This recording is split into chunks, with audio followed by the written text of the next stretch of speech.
தமிழ் அன்பர்களுக்கு வணக்கம். UV ஆடியோடெக் crime நாவல் புக்கிற்கு உங்களை வரவேற்கிறேன். நான் உங்கள் பத்மஸ்ரீ. அனைவரும் அனைத்து செல்வங்களும் பெற்று நலமுடன் வாழ்க. கில்கில் தாரா என்கிற சஸ்பென்ஸ் நாவலை தான் கேட்க போகிறோம். வாங்க கதைக்கு போகலாம். அத்தியாயம் 1. தனி படுக்கை அறைக்குள் நுழைந்தாள் தாரா. கதவை சாத்தி கொண்டாள். திரைச்சிலையை எல்லாம் இழுத்துவிட்டு ஏறத்தாழ அந்த அறையை அவள் இருளுக்குள் கொண்டு வந்தாள். நேரம் இரவு 8:30. வெளியே அமாவாசை இருட்டு மை போல ஈசிக்கொண்டு எங்கும் பரவி கொண்டிருந்தது. நீல விளக்கை மட்டும் அமைத்து கொண்டு மற்ற விளக்குகளை அணைத்தாள். தன் ஃபோம் படுக்கையின் வெல்வெட் படுக்கையில் மெத்தென்று அமிழ்ந்தாள். தன் அறையை சுற்றி ஒரு முறை பார்வையை சுழலவிட்டாள். இறைந்து கிடைந்த வீடியோ கேசட்ஸ், வாய்ப்பிழந்து நின்ற டெக், சங்கீத இசைத்தட்டுகள், மானவாரியாக உடைகள், தந்தத்தால் செய்த பொம்மைகள், வால்பேப்பர், உருமும் ஏர் கண்டிஷன். ஒவ்வொரு மில்லிமீட்டரிலும் பணக்கார வாசம், லட்சங்களின் அடையாளங்கள். எழுந்தாள். சுவரோடு பதிக்கப்பட்டிருந்த கஃபோர்டை திறந்தாள். காலையில் வாங்கி வைத்திருந்த அந்த டப்பாவை கையில் எடுத்தாள். அதை திறந்து உள்ளே இருந்த பாட்டிலை கையில் எடுத்தவுடன் அமர்நாத்தின் நினைவு வந்தது. எங்கே போகலாம் அமர்?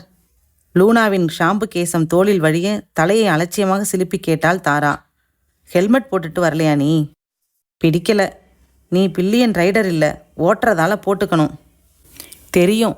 இல்லைன்னா அபராதம் கட்டணும். கட்டினா போச்சு. சொல்லுங்க, எங்கே போகலாம்? உன் இஷ்டம். இருங்க, வண்டியை பார்க் பண்ணிட்டு வரேன். டாக்ஸியில் 2 பேரும் அம்பாசிடர் பல்லவா போயிடலாம். சொன்னபடி 10வது நிமிடம் பல்லவாவில் இருந்தார்கள். ரெஸ்டாரண்டின் கண்ணாடி கதவை பிளந்து கொண்டு வெகுநாள் பழக்கப்பட்டவள் போல் உள்ளே நுழைந்தாள். மெலிதான இருட்டும் வெளிச்சமும் கலந்து கசிய இதமான சாஸ் இசைக்கும் மத்தியில் இருக்கைகள் தேர்ந்தெடுத்தாள் தாரா. அமர்நாத் எதிரே உட்கார்ந்தான். மெனு ரசாயனமானவனின் ஆர்கானிக் சோனி போல தடினமாக இருந்தது. என்ன சாப்பிடலாம்? எனக்கு எதுவும் வேண்டாம். ஏன்? வேண்டான்னா விடு. உனக்கு ஆர்டர் பண்ணிக்க. உனக்கு கம்பெனி தரத்தான் நான் இங்கே வந்தேன். At least ice cream? நோ. பேரர் வந்தான். அவளுக்கு வேண்டியதை ஆர்டர் செய்தாள். அமர், ஏன் இது மாதிரி நடந்துக்கிறீங்க? எது மாதிரி தாரா? ஒட்ட மாட்டேங்கிறீங்க. தாழ்வு மனப்பான்மை அதிகம் உங்களுக்கு. இது காம்ப்ளெக்ஸ் இல்லை, செல்ஃப் ரெஸ்பெக்ட். புரியலை. ஒரு ஸ்டார் ஹோட்டலில் வந்து சாப்பிட்டு பில் கொடுக்குற அளவு என்கிட்ட வசதி கிடையாது. நான் சாதாரண ஒரு தனியார் கம்பெனியில் 1000 கூட தொடாத டைப்பிஸ்ட்டு. நீ கோடீஸ்வரனோட பெண். பட் என் காதலி. காதலியோட பணத்தில் காதலன் சுகம் அனுபவிக்கிறத நான் விரும்பலை. வெல், அதை மறப்போம். நம்ம கல்யாணம் உங்கள் மனசை மாற்றட்டும். ஐட்டங்கள் வந்து மேஜை முழுவதும் பரப்பப்பட. எங்கள் டாடியை நீ ஒரு வாட்டி பார்க்கணும். Oh how sweet. ஜீரா வழியுமா உங்கள் டாடி மேலே? சி போங்க அமர். கிண்டல் தான் உங்களுக்கு. சரி சொல்லு. நான் என்ன சொன்னாலும் மறுத்து பேச மாட்டார் டாடி. நான் ஆசைப்பட்டுட்டா கை சொடுக்கிற நேரத்தில் எல்லாத்தையும் கொண்டு வந்து என் கண்ணு முன்னால் நிறுத்திடுவார். உங்கள் டாடி எல்லாத்துக்கும் கை சொடுக்கியே விரல்கள் வீணாயிருக்குமே. ஏன் உபயோகத்துக்கு மட்டும் 2 மொஃபைட்டும் 2 மாருதியும் இருக்குது. இதெல்லாம் எனக்கே? எல்லாம் உங்களுக்கு தான். என்னை கல்யாணம் செஞ்சுக்கிட்டா நீங்கள் அனுபவிக்கலாம் இல்லையா? இந்த இடம்தான் கொஞ்சம் இடிக்குது தாரா. எப்படி சரி கட்டுறதுன்னு தெரியல. நாம் எத்தனை நாளாக காதலிக்கிறோம்? கிட்டத்தட்ட 1 வருஷமா. அப்போவே தெரியும் இல்லையா உங்களுக்கு, நான் ஒரு கோடீஸ்வரனோட மகள்னு? தெரியும். அப்படியும் காதலை ஏன் நிறுத்தலை? நிறுத்த தோணலை. பாருங்க அமர், இந்த நிமிஷம் நான் பில் பே பண்ணி இந்த ஸ்டார் ஹோட்டலில் நீங்கள் சாப்பிடணும்னு கட்டாயப்படுத்தலை. பட் என்ன நீங்கள் கல்யாணம் பண்ணிக்க தீர்மானிச்சா ஒரே ஒரு நாளில் உங்கள் அந்தஸ்தை டாடி உயர்த்திடுவார். நீங்கள் படித்தவர், தகுதி இருக்குது, நல்ல வசீகரம் இருக்குது. உங்களுக்குன்னு டாடி தனியாக ஒரு யூனிட்டே தொடங்குவார். உங்கள் உழைப்பில் அதை உயர்த்த போகிறீங்க. சுயகௌரவம் அந்த விதத்தில் அடிபடும். மௌனமாக அவளை பார்த்தான் அமர். என்ன சரியா? ரொம்ப சரி. Wow, that's good. டாடிக்கிட்ட நான் பேச்ச ஆரம்பிக்கட்டுமா? எனக்குன்னு யாரும் இல்லை. லாட்ஜில் ரூமை ஷேர் பண்ணிட்டு தங்குற பிரம்மச்சாரி கட்ட. உங்கள் அப்பா சம்மதிச்சா நான் தயார். இன்றைக்கே நான் பேச்ச தொடங்குறேன். சட்டென கலைந்தாள் ராதா. கையில் கண்ணாடி புட்டி கனத்தது. மூடியை திறந்தாள். கையை அகல விரித்து கொண்டு உள்ளங்கையில் சரித்தாள். சின்ன சின்ன வெள்ளை மாத்திரைகள் அவளின் ரோஜா நிற பஞ்சு கைகளில் வந்து படர்ந்தன. அத்தனையும் விழுங்கியவுடன் உயிரை கவர்ந்து கொள்ளும் காற்றினால் தூக்க மாத்திரைகள். அத்தியாயம் 2. 2 கைகளையும் கூப்பி வணக்கம் சொன்னார் கோடீஸ்வரன். பெயரும் கோடீஸ்வரன், சமூக அந்தஸ்திலையும் கோடீஸ்வரன். கூப்பிய கைகளில் கட்டை விரல்கள் 2 தவிர்த்து மீதி 8 விரல்களிலும் வைர மோதிரம் ஒளிவாரி இறைத்தன. கோடீஸ்வரனுக்கு நுழைப்பதற்கு எங்கே இடம் இருந்தாலும் அங்கெல்லாம் மோதிரம் இருக்கும். கற்பனையை கண்டபடி ஓடவிட்டால் நான் பொறுப்பல்ல. நமஸ்தே. எதிரே இருப்பவருக்கு சொல்லிவிட்டு தன் ஒற்றை சோபாவில் அவருக்கென்றே ஸ்பெஷலாக ஆர்டர் கொடுத்து செய்தது. 96 கிலோ உடம்பை சரித்து உட்கார்ந்தார். இருட்டை நேசிக்கும் நிறம். மேல் வரிசையின் ஓரத்தில் 4வது பல் தங்கம். அகலமான கழுத்தை சுற்றி கொண்டு அந்த 6 சவரன் தங்கச் சங்கிலியின் முடிவில் வைரக்கற்களுக்கு மத்தியில் வெங்கடேச பெருமாளின் திருவுருவம் பதித்த டாலர், மின்னலை தோற்கடிக்கும் வெள்ளை நிற வேஷ்டி, அரக்கை சட்டை, வயது 45-50க்குள். சொல்லுங்க புருஷோத்தமன், நம்ம பையனுக்கு வரன் பார்க்க தொடங்கிட்டேன். அப்படியா, சந்தோஷம். அது சம்பந்தமாக உங்களை கலந்துட்டு போகலாமேன்னு. நான் என்ன செய்ய வேணும்? உங்கள் மகள் தாராவுக்கு சதீஷ் சாதகம் பொருந்துமான்னு. ஜாதகம் பிரச்சனை இல்லை புருஷோத்தமன், அந்தஸ்து பார்க்க வேண்டாமா? புருஷோத்தமனின் முகம் சட்டென சிவந்தது. ஏன்? என் பிள்ளை அயல்நாடு போய் நிறைய படிச்சுட்டு வந்திருக்கான், சொந்தமாக தொழில் செய்கிறான். இன்னைய தேதிக்கு அவன் சொத்துக்கள் கிட்டத்தட்ட 80 லட்சம். எங்கள் தாராவோட பாக்கெட் மணியே சமயத்தில் அதை விட அதிகமாக இருக்கும். நான் வேணும்னா நல்ல இடமா உங்களுக்கு சொல்கிறேன். ஆனால் கோடீஸ்வரனோட சம்பந்தத்துக்கு நீங்கள் ஆசைப்படுறது அவ்வளோ நல்லா இல்லை. புருஷோத்தமன் விருட்டென்று எழுந்தார். கோடீஸ்வரன் என்ன உங்களுக்கு தெரியாது? அட போயா, புது பணக்காரையா நீ? புஸ்வானை மட்டும் சட்டுன்னு மேலே வந்துட்ட. நாங்கள் பரம்பரை பணக்காரங்க. இடத்த காலி பண்ணு. உதவி வேணும்னா வா, தாராளமாக செய்கிறேன். தெய்வத்தை தொழ ஆசைப்படு, தூக்கிட்டு போக நினைக்காத. எழுந்தார். காலங்காத்தாலே எழுந்து மூட் அவுட் பண்ணிட்டு பாஸ்டஸ் தன் அறைக்குள் நுழைந்தார். பிஸ்னஸ் சம்பந்தப்பட்ட முக்கிய டெலிஃபோன்களை செய்ய ஆரம்பித்தார். உள்ளே நுழைந்தாள் தாரா. நான் வரலாமா டாடி? தொந்தரவு தந்துட்டேனா? வாடா கண்ணு, உன்னை தொந்தரவுன்னு நான் சொல்லுவேனா? வா உட்காரு. இந்த மாதம் மெடிக்கல் செக்கப்புக்கு நீங்கள் இன்னும் போகலை டாடி. உங்கள் உடம்பு மேலே உங்களுக்கு அக்கறையே இல்லை. அக்கறை இல்லாமலாம் இத்தனை பெருசாக வளர்ந்துருக்கு. போங்க டாடி, சினிங்கினாள். டாடி, உங்ககிட்ட கொஞ்சம் பேசணுமே. எனக்காக எப்போ 1/2 மணி நேரம் ஒதுக்க முடியும்? அப்பாயின்மெண்ட்டு ஃபிக்ஸ் பண்ண வந்திருக்கேன். பெரிதாக சிரித்தார் கோடீஸ்வரன். மகளுக்கே அப்பாயின்மெண்ட்டா? தப்பில்லை டாடி, தட் இஸ் ப்ரொசீஜர். தன் தினசரி என்கேஜ்மெண்ட் டைரியை பார்த்தார். You are lucky. நான் பாலன் ஷீட் பார்க்குற நேரம் இது. அதை கண் முழிச்சு ராத்திரி பார்த்துப்பேன். ஸோ இப்போ 40 நிமிஷம் இருக்குது. அது உனக்காக. நீ பேச நினச்சதை பேசிக்கலாம். Thank you daddy. Go ahead. Daddy, நான் என்ன கேட்டாலும் நீங்கள் மறுக்காமல் வாங்கி தருவீங்க தானே? கேட்டுவிட்டு அவரை பார்த்தாள். சாய்ந்து உட்கார்ந்து அவளை பார்த்து இதமாக சிரித்தார் கோடீஸ்வரன். எதுக்காக இந்த பீடிகை? சொல்லுங்க டாடி. இது வரைக்கும் தந்திருக்கேன், அதில் சந்தேகம் இல்லை. நீ 4 வயசு குழந்தையாக இருக்கும்போது அப்போ உங்கள் அம்மாவும் இருந்தா. ஒரு வாட்டி காரில் காஞ்சிபுரம் போயிட்டு இருந்தோம். நடுவில் வண்டி ஸ்ட்ரக் ஆகி நின்னப்ப ரோட்டோரம் ஒருத்தன் கமர்கட்டு வித்துட்டு இருந்தான். அது வேணும்னு நீ அடம்பிடிக்க தொடங்கின. அதை வாங்கி தந்தீங்களா டாடி? ஆர்வமாக கேட்டாள். இல்லை. டாடியின் குரல் கனமாக சற்று கண்டிப்பாக ஒலித்தது. ஏன் டாடி? கமர்கட் ரோட்டோரம் மிட்டாய், ஏழைகள் சாப்பிட்ற வஸ்து. அது உன் உடம்புக்கு சேராதுன்னு கண்டிப்பாக நான் அதை மறுத்துட்டேன். நீயும் கொஞ்ச நேரம் அழுதுட்டு இருந்து அப்புறமா தூங்கி போயிட்ட. அப்புறமா அதை மறந்தும் போயிட்டேன்னு வச்சுக்கோ. சரி, கமர்கட்டு கதையில் எதுக்கு நேரத்தை வீணாக்குறோம்? நீ சொல்ல வந்ததை சொல்லு. சரட்டென்று இதயத்தில் ஒரு பகுதியில் உரசியது போல உணர்ந்தாள் தாரா. நான் என்ன கேட்கப் போகிறேன் என்பதை முன்கூட்டியே யோசித்து கமர்கட் கதை சொல்கிறார் டாடி. ஆரம்பமே சரியாக இல்லையே. சொல்லுடா கண்ணு. நான் நான் வந்து ஒருத்தரை காதலிக்கிறேன் டாடி. கோடீஸ்வரன் மெல்ல எழுந்தார். தெரியும், அவன் பேர் அமர்நாத். திருவல்லிக்கேணியில் எருமைகள் அதிகமாக இருக்கிற ஒரு முட்டு சந்தில் மூத்திர நாத்தத்துக்கு மத்தியில் இருக்கிற ஒரு மூக்குப்பொடி டப்பா சைஸ் லாட்ஜில், அதில் ஒரு மூக்கோட்டை சைஸில் ரூமு.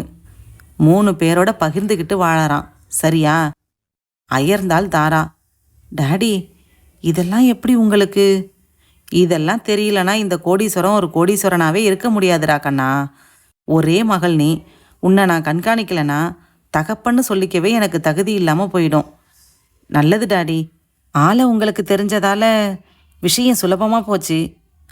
4 வயசில் கமர்கட் கேட்ட நீ 20 வயசில் அதை விட மோசமான லாலாய் மிட்டாய் கேட்க வந்திருக்க. டாடி, 4 வயசில் உனக்கு சொன்ன அதே பதில் தான் இப்போவும். எந்த வயசில் கேட்டாலும் கமர்கட்டு உனக்கு கிடைக்காது. டாடி, ஏன் இந்த பிடிவாதம்? அமருக்கு யாரும் இல்லை. ஒரு அனாதை மாப்பிள்ளையாக வர்றது இன்னும் கொடுமை. ப்ளீஸ் டாடி, என்னை பேச விடுங்க. அமர் நல்லவர், படித்தவர். எங்கே? லண்டன்லையா? இந்தியாவில் படித்தவனும் உலக புகழ் பெறதுண்டு டாடி, அதை மறக்க வேணாம். அமரை நான் கல்யாணம் பண்ணிக்கிட்டா உங்களால் ஒரு நொடியில் அவரை உயர்த்த முடியும் டாடி. ஒரு லட்சாதிபதி கொஞ்சம் முன்னால் என்கிட்ட அவமானப்பட்டு திரும்பினது ஏன் தெரியுமா? உன்னை கேட்டதுக்கு. அது வேற இது வேற. யோசனை பண்ணாமல் கண்ணை மூடிட்டு பதில் சொல்லாதீங்க டாடி. எப்பவுமே இது தாண்டா என் பதில். கமர்கட் கிடையாது. 40 நிமிஷம் முடிஞ்சாச்சு. நீ போகலாம். தாரா ஃப்ரிட்ஜ் திறந்து தண்ணீர் ஜக்கை கையில் எடுத்தாள். மாத்திரைகளை மேஜையில் வைத்துவிட்டு கண்ணாடி டம்ளார் எடுத்து தண்ணீரை அதில் நிரப்பத் தொடங்கினாள். வழிந்து ஓடும் வரை உணர்வில்லாமல் ஊற்றிக்கொண்டே இருந்தாள். சட்டென சுதாரித்து டம்ளரை கையில் எடுத்தாள். 4 மாத்திரைகளை ஒரே சமயத்தில் சேகரித்து கொண்டு அதை வாய்க்கு கொண்டு போனாள். அத்தியாயம் 4. என்ன சொன்னார் உங்க டாடி? பதில் சொல்லாமல் பீச் மணலை கைகளால் அலைந்து கொண்டிருந்தாள் தாரா. இடம் காந்தி சிலை. லேசாக இருட்டத் தொடங்கியிருந்தது. வானம் கருத்து மழை வரக்கூடும் என்று ஆருடம் சொன்னது. நான் 5வது தடவையாக கேட்டாச்சு, இன்னும் பதில் சொல்லல. நீ என்னாச்சு தாரா உனக்கு? நிமிர்ந்தாள். கண்கள் குளம் கட்டி விழட்டுமா என்று கேட்டன கண்ணீர் துளிகள். Hey, what happen? அவளை நெருங்கி சட்டென கைகளை பிடித்து கொண்டான். காத்திருந்தவள் போல சட்டென உடைந்து போய் அழத் தொடங்கினாள். சொல்லிட்டு அழு ஐசே. லேசான கேவலுடன் முழுவதும் அவனிடம் சொல்லி முடித்தபோது வானம் ஒரு துளியை கீழே அனுப்பி வைத்தது. ஓரளவு இதை நான் எதிர்பார்த்தேன். அமர், ஆமாம், எப்பவுமே சொர்க்கத்தில் இருக்கிற உனக்கு யதார்த்தங்கள் புரிய வாய்ப்பில்லை. நீ சொல்லி நம்ம காதலை தெரிஞ்சுக்கிற அளவுக்கு உங்கள் டாடி முட்டாளாக இருந்தா இன்னைக்கு ஒரு கோடீஸ்வரனாக இருக்க முடியாது. அமர், சொல்லுத்தாரா, உங்கள் காதலை மறக்க நான் தயாராக இல்லை. ஆனால் கமர்கட்டுக்கு உங்கள் டாடி மனசில் எப்போவுமே இடம் இருந்ததில்ல தாரா. சில சமயம் பெரியவங்களை மீறி குழந்தைங்க கமர்கட் சாப்பிட்றது உண்டு அமர். அதுக்காக அந்த குழந்தைய பெரியவங்க அடிக்கலாம், ஆனால் கொல்ல மாட்டாங்க. புரியலை. நானும் நீங்களும் கல்யாணம் செஞ்சுக்கிட்டு டாடி முன்னால் போய் மாலையும் கழுத்துமா நின்னா டாடியால் என்ன செய்ய முடியும் அமர்? ஆரம்ப கோபம் பதட்டமும் எத்தனை நேரம் நீடிக்கும்? அவர் போடுற கணக்கை நம்மளால் யூகிக்க முடியாது தாரா. அது நமக்கு அவசியம் இல்லை. இருக்கு தாரா. வைராக்கியமும் முரட்டு பிடிவாதமும் படைச்ச ஒரு கோடீஸ்வரன் தன் சமூக அந்தஸ்துக்காக மகளை தள்ளி கூட வைக்கலாம். தயாராகுவியா தாரா? அப்படியும் நடக்குமா அமர்? நீ இன்னும் பூமியில் கால் பதிச்சு நடக்க தொடங்கலை. நடுப்பகல் நேரத்தில் செருப்பு இல்லாமல் மணலில் நடக்கும்போது தான் சூடு தெரியும். சொன்னால் புரியாது. புரிஞ்சுக்கிறேன். நீ சொல்கிறபடி கல்யாணம் பண்ணிக்கிட்டு உங்கள் டாடி அதை ஒப்புக்காமல் உன்னை ஒதுக்கிட்டா உங்கள் கூட வருவேன். 3 வார்த்தைகள் முடிய ஒரு நொடி கூட வேண்டாம். 3 மணி நேரம் அந்த வாழ்க்கையை உன்னால் பொறுத்திருக்க முடியாது. நான் தங்கியிருக்கிற மொத்த லாஜும் உன் ரூம் அளவுக்கு 3/4 பங்கு. நான் வாங்குற சில நூறுகள் உன்னோட 1 மணி நேர பாக்கெட் மணி. இந்த நிமிஷம் ஒரு எமோஷனல்லையும் இன்பாசிவேஷன்லையும் இளமை துடிப்புலையும் என்னோட ஓடி வர நீ ஆசைப்படலாம். கமர்கட் தீர்ந்துட்டா தாயை தேடும் குழந்தை, இல்லைன்னா ஆத்திரம் வரும். கமர்கட்டு தான் நாள் முழுக்க ஆகாரம்னு ஆயிட்டா ஆயாசம் தோணும், பல் கூசும், அடிநாக்கில் திகட்டும். அவசியம்தானா தாரா? அவசியம்தான் அமர். சாரி தாரா, உங்கள் அப்பாவுக்கு ஒரு வகை பிடிவாதம்னா எனக்கு இன்னொரு வகை. அவரால் கமர்கட்டை ஏற்றுக்க முடியல, என்னால் விட முடியல. வாசல் வழியாக வந்து தான் எனக்கு பழக்கம். மதிலேறி குதிக்கிற அளவுக்கு அமர் இன்னும் தரம் தாழ்ந்து போகலை. முடிவாக என்ன சொல்கிறீங்க அமர்? காதல் இனிமைதான், கிளர்ச்சி தான். ஆனால் சுயகௌரவம் அதை விட வசதி. அதை காலடியில் போட்டு மிதித்து தேய்ச்சிட்டு வாழ வேண்டிய நிர்பந்தம் என்னதாரா? ஸோ ஃப்ரெண்ட்ஸ், பார்க்கும்போது கை குலுக்குவோம், விழா நாட்களில் சேர்ந்து விருந்து சாப்பிடுவோம். காயங்கள் ரொம்ப நாள் காயங்களாகவே இருக்காது. ஆறி தழும்பு தட்டி பின்னால் அதை தடவி பார்க்கும்போது சுகமாக இருக்கும். போகலாமா? எனக்கு ஒரு குணமுண்டு அமர். என்ன? தோல்விகளை நான் தாங்கி பழக்கம் இல்லை. தாரானாலே நினைச்சது நடக்கணும். நீங்களும் டாடியும் அதை நடக்க விடலை. இதுக்கு 2 பேருமே அழப்போகிற நாள் ரொம்ப கிட்டத்தில். See you. Sorry. We will not meet again. விறுவிறுவென நடந்தாள். வீடு வந்து சேர்ந்தாள். அந்த இரவு முழுவதும் உறக்கமில்லை. புரண்டாள். படுக்க முடியாமல் எழுந்து பால்கனியில் வெகு நேரம் நடந்தாள். நாய் உலையும் லாரி சப்தமும் தொழிற்சாலை சைரனும் போய பின்னிரவில் உறங்கி போன போது ஒரு தீர்மானம் மனதுக்குள் விழித்து கொண்டிருந்தது. விடிந்து வெகு நேரமான பின்பு எழுந்தாள். இன்டர்காமில் சமையலையரை அழைத்தாள். அவர் காஃபியோடு வந்தார். டாடி போயாச்சா? ரொம்ப நேரமாச்சு. காலையில் 6 மணிக்கே போயாச்சு பாப்பா. குழந்தைக்கு என்ன பிரேக்ஃபாஸ்ட் இன்னைக்கு? வேண்டாம் ஐயர், நான் தாஜில் சாப்பிட்டுக்கிறேன், நீங்கள் போகலாம். பாத்ரூமுக்குள் நுழைந்து ஹீட்டரை போட்டால் குளியல் முடிந்தது. இரத்த சிவப்பில் மிடியும் கிரீம் நிற டாப்ஸும் அணிந்து ஷாம்பு கேசத்தை முதுகில் படரவிட்டாள். வெளியே வந்தாள். மஸ்டர்ட் கலர் மாருதி ஷெட்டில் அடைக்காக்க டிரைவர் ஓடி வந்தான். சல்யூட் வினோகித்தான். வேண்டாம், நானே எடுத்துட்டு போறேன். முன் இருக்கையில் தன்னை அமர்த்தி இன்ஜினை உசுப்பினாள். ஆழ்வார்பேட்டையை விரும்பியது மாருதி. எல்டாம்ஸ் ரோடு திருப்பத்தில் இருந்தது அவர்களுக்கு சொந்தமான மெடிக்கல் ஷாப். காரை ரோட்டாரமாய் பார்க் செய்துவிட்டு இறங்கி கடையை அடைந்தாள். சின்னம்மா வராங்க, சின்னம்மா வராங்க. அரட்டை எடுத்து கொண்டிருந்த கல்லா முதல் மருந்து எடுத்து தரும் விஞ்ஞான பட்டதாரி வரை சகலரும் மிரள உள்ளே நுழைந்தாள். என்னம்மா வேணும்? எனக்கு வேண்டியதை நானே எடுத்துக்கிறேன், உங்கள் வேலைகளை நீங்கள் கவனிக்கலாம். அவரவர் செயல்படத் தொடங்க ஒவ்வொரு மருந்து புட்டியாக தேடத் தொடங்கினாள். 30 நிமிட பிரயாணத்தில் அவள் தேடியது 2வது வரிசையில் 4வது இடத்தில் இருந்தது. காற்றினாள். திரும்பி பார்த்தாள். மெல்ல கைப்பையை திறந்து சட்டென அதை உள்ளே போட்டுக்கொண்டாள். உடனே புறப்பட்டாள். ஒருவர் கூட அவளை கவனிக்கவில்லை. இதோ சாவை ஸ்பரிசிக்க இன்னும் சில நொடிகளே பாக்கி. மாத்திரைகள் நாக்கை தீண்டிய நேரம். ஜன்னலில் கருப்பாக அந்த உருவம் நகர்ந்து நகர்ந்து உள்நோக்கி வருவதை அவள் கவனிக்கவில்லை. அத்தியாயம் 4. கோடீஸ்வரன் அதிகாலை நேரத்தில் சுறுசுறுப்பாக எழுந்து விட்டார். 6 மணிக்கு ஹாங்காங் பார்ட்டி ஒன்று சோலா ஷெரடனில் தன்னை சந்திப்பதாக 3 நாள் முன்பே குறித்தாகிவிட்டது. அவர்கள் நேற்று காலை சென்னைக்கும் வந்தாகிவிட்டது. மேனேஜரை கொண்டு அவர்களுக்கு சகல சௌகரியங்களும் செய்து கொடுத்தாகிவிட்டது. இன்று சந்திக்க வேண்டும். அவர்களும் தமிழர்கள், அயல் நாட்டில் செட்டிலாகி பிசினஸை வளர்த்தவர்கள். கோடீஸ்வரன் தன் மிடுக்குற்ற குவாஸ்வேலியரில் நுழைந்தபோது 5:20. தேவையான அலுவலக சங்கதிகளை தன் அரிஸ்டோக்ராட்டில் நிரப்பிக்கொண்டு புறப்பட்டு விட்டார். புறப்படுவதற்கு முன் லேசான ஒரு சங்கடம். நேற்று தாராவை கடுமையாக பேசி அனுப்பிவிட்டோம். இன்றகாமை அழுத்தி ஐயரை அழைத்தார். தாரா ராத்திரி சாப்பிட்டாளா? இல்லை, பால் மட்டும் அனுப்ப சொன்னாங்க. சீக்கிரமே பெட்டுக்கு போயிட்டாங்க. ரிசீவரை அமர்த்தினார். மாலை வந்து பேச வேண்டும், சமாதானப்படுத்த வேண்டும். கண்டசா கிளாசிக் வாசலில் காத்திருந்தது. டிரைவர் சீருடையில் காத்திருந்தான். புறப்பட்டு விட்டார். 5:50. சோலா வாசலில் இருந்தார். 5:57. கரிகாலன் சீட்டு அழைப்பு மணியை அழுத்தினார். திறந்தார் கல்யாணராமன். சரியான நேரத்துக்கு வந்துட்டீங்களே, வாங்க வாங்க. கல்யாணராமன் 8 முழ வேட்டியில் கை வைத்த பனியனில் வெகு யதார்த்தமாய் குடும்பத்தனமாய் இருந்தார். உட்காருங்க கோடீஸ்வரன். காஃபிக்கு ஆர்டர் செய்தார். கல்யாணராமனின் மகன் போலும் உறங்கிக் கொண்டிருந்தான் வேறுபுறம் இருந்த படுக்கையில். காஃபியை அறிந்துவிட்டு தன் வெற்றிலை பெட்டியை திறந்தார் கல்யாணராமன். புகையிலை சகிதம் திண்டுக்கல் வெற்றிலை வெளியே வந்தது. ஃபாரின்ல இருந்தாலும் பல லட்சங்கள் சம்பாதிச்சாலும் நம்ம தஞ்சாவூர் குணம் போறதில்ல. தமிழ்நாட்டுக்கு வரும்போது இந்த ஆசையெல்லாம் கூடவே வந்துடுது. வெற்றிலையை உள்ளே தள்ளி புகையிலையும் துணைக்கு அனுப்பி வைத்தார். கோடீஸ்வரன் அதை ரசிக்கவில்லை என்பது முகபாவம் சொல்லியது. 1000 சொல்லுங்கோ. ஸ்டார் ஹோட்டலில் சாப்பிடும்போது சந்தோஷமாவா இருக்கு? உடுப்பி ஹோட்டலில் இலை போட்டு இட்லியும் வடையும் வச்சு காதில் பென்சில் வச்ச சர்வர் வந்து பக்கெட்டில் சட்னி சாம்பார் கொண்டு வந்து ஊத்துற சுகம், பித்தளை வட்டாவில் ஆவி பறக்க காஃபியை ஆற்றி ஆற்றி குடிக்கிறது பரம சுகம். சரிதானா? ஆமாம். வாஷ் பேசினில் சாரை உமிழ்ந்து விட்டு வாய்க்கொப்பளித்து முடித்தார். கோடீஸ்வரன், பர்சனலாக 4 வார்த்தை பேசணும். அதையும் வேஷ்டி பனியன்லே பேசி முடிச்சிட்றனே. அது முடிஞ்சதும் நம்ம பிஸ்னஸ். என்ன அது? தூங்குறானே பிள்ளையாண்டான் சாரதி, என்னோட ஒரே வாரிசு. அவனை பற்றி தான். அவருக்கு என்ன, அவனுக்கு என்ன? ஒவ்வொரு ஸ்டேட்லேயும் 1 டிகிரியும் மிச்சம் வைக்காமல் கோட் பாக்கெட்டில் போட்டுட்டு திரும்பி வந்தாச்சு. கோடிக்கணக்கான என்னோட சொத்துக்கு ஒரே வாரிசு. சாரதிக்கு வயசு 28. இனிமே ஒரு கல்யாணத்தை செஞ்சு வச்சாகணும். கரைப்படாமல் திரும்பி இருக்கானே அங்கிருந்து, பெருசு இல்லையா? வாலிப வயசு. தள்ளி போடுறதுல லாபம் என்ன? எனக்கு 58. இந்த வயசுலேயும் தளதளப்பாக குழந்தைங்களை பார்த்தா ஒரு மாதிரி தான் இருக்குது. சற்று கூச்சத்தோடு சிரித்த கோடீஸ்வரன், நான் என்ன செய்யணும் இதில்? நல்ல பொண்ணாக சொல்லணும்.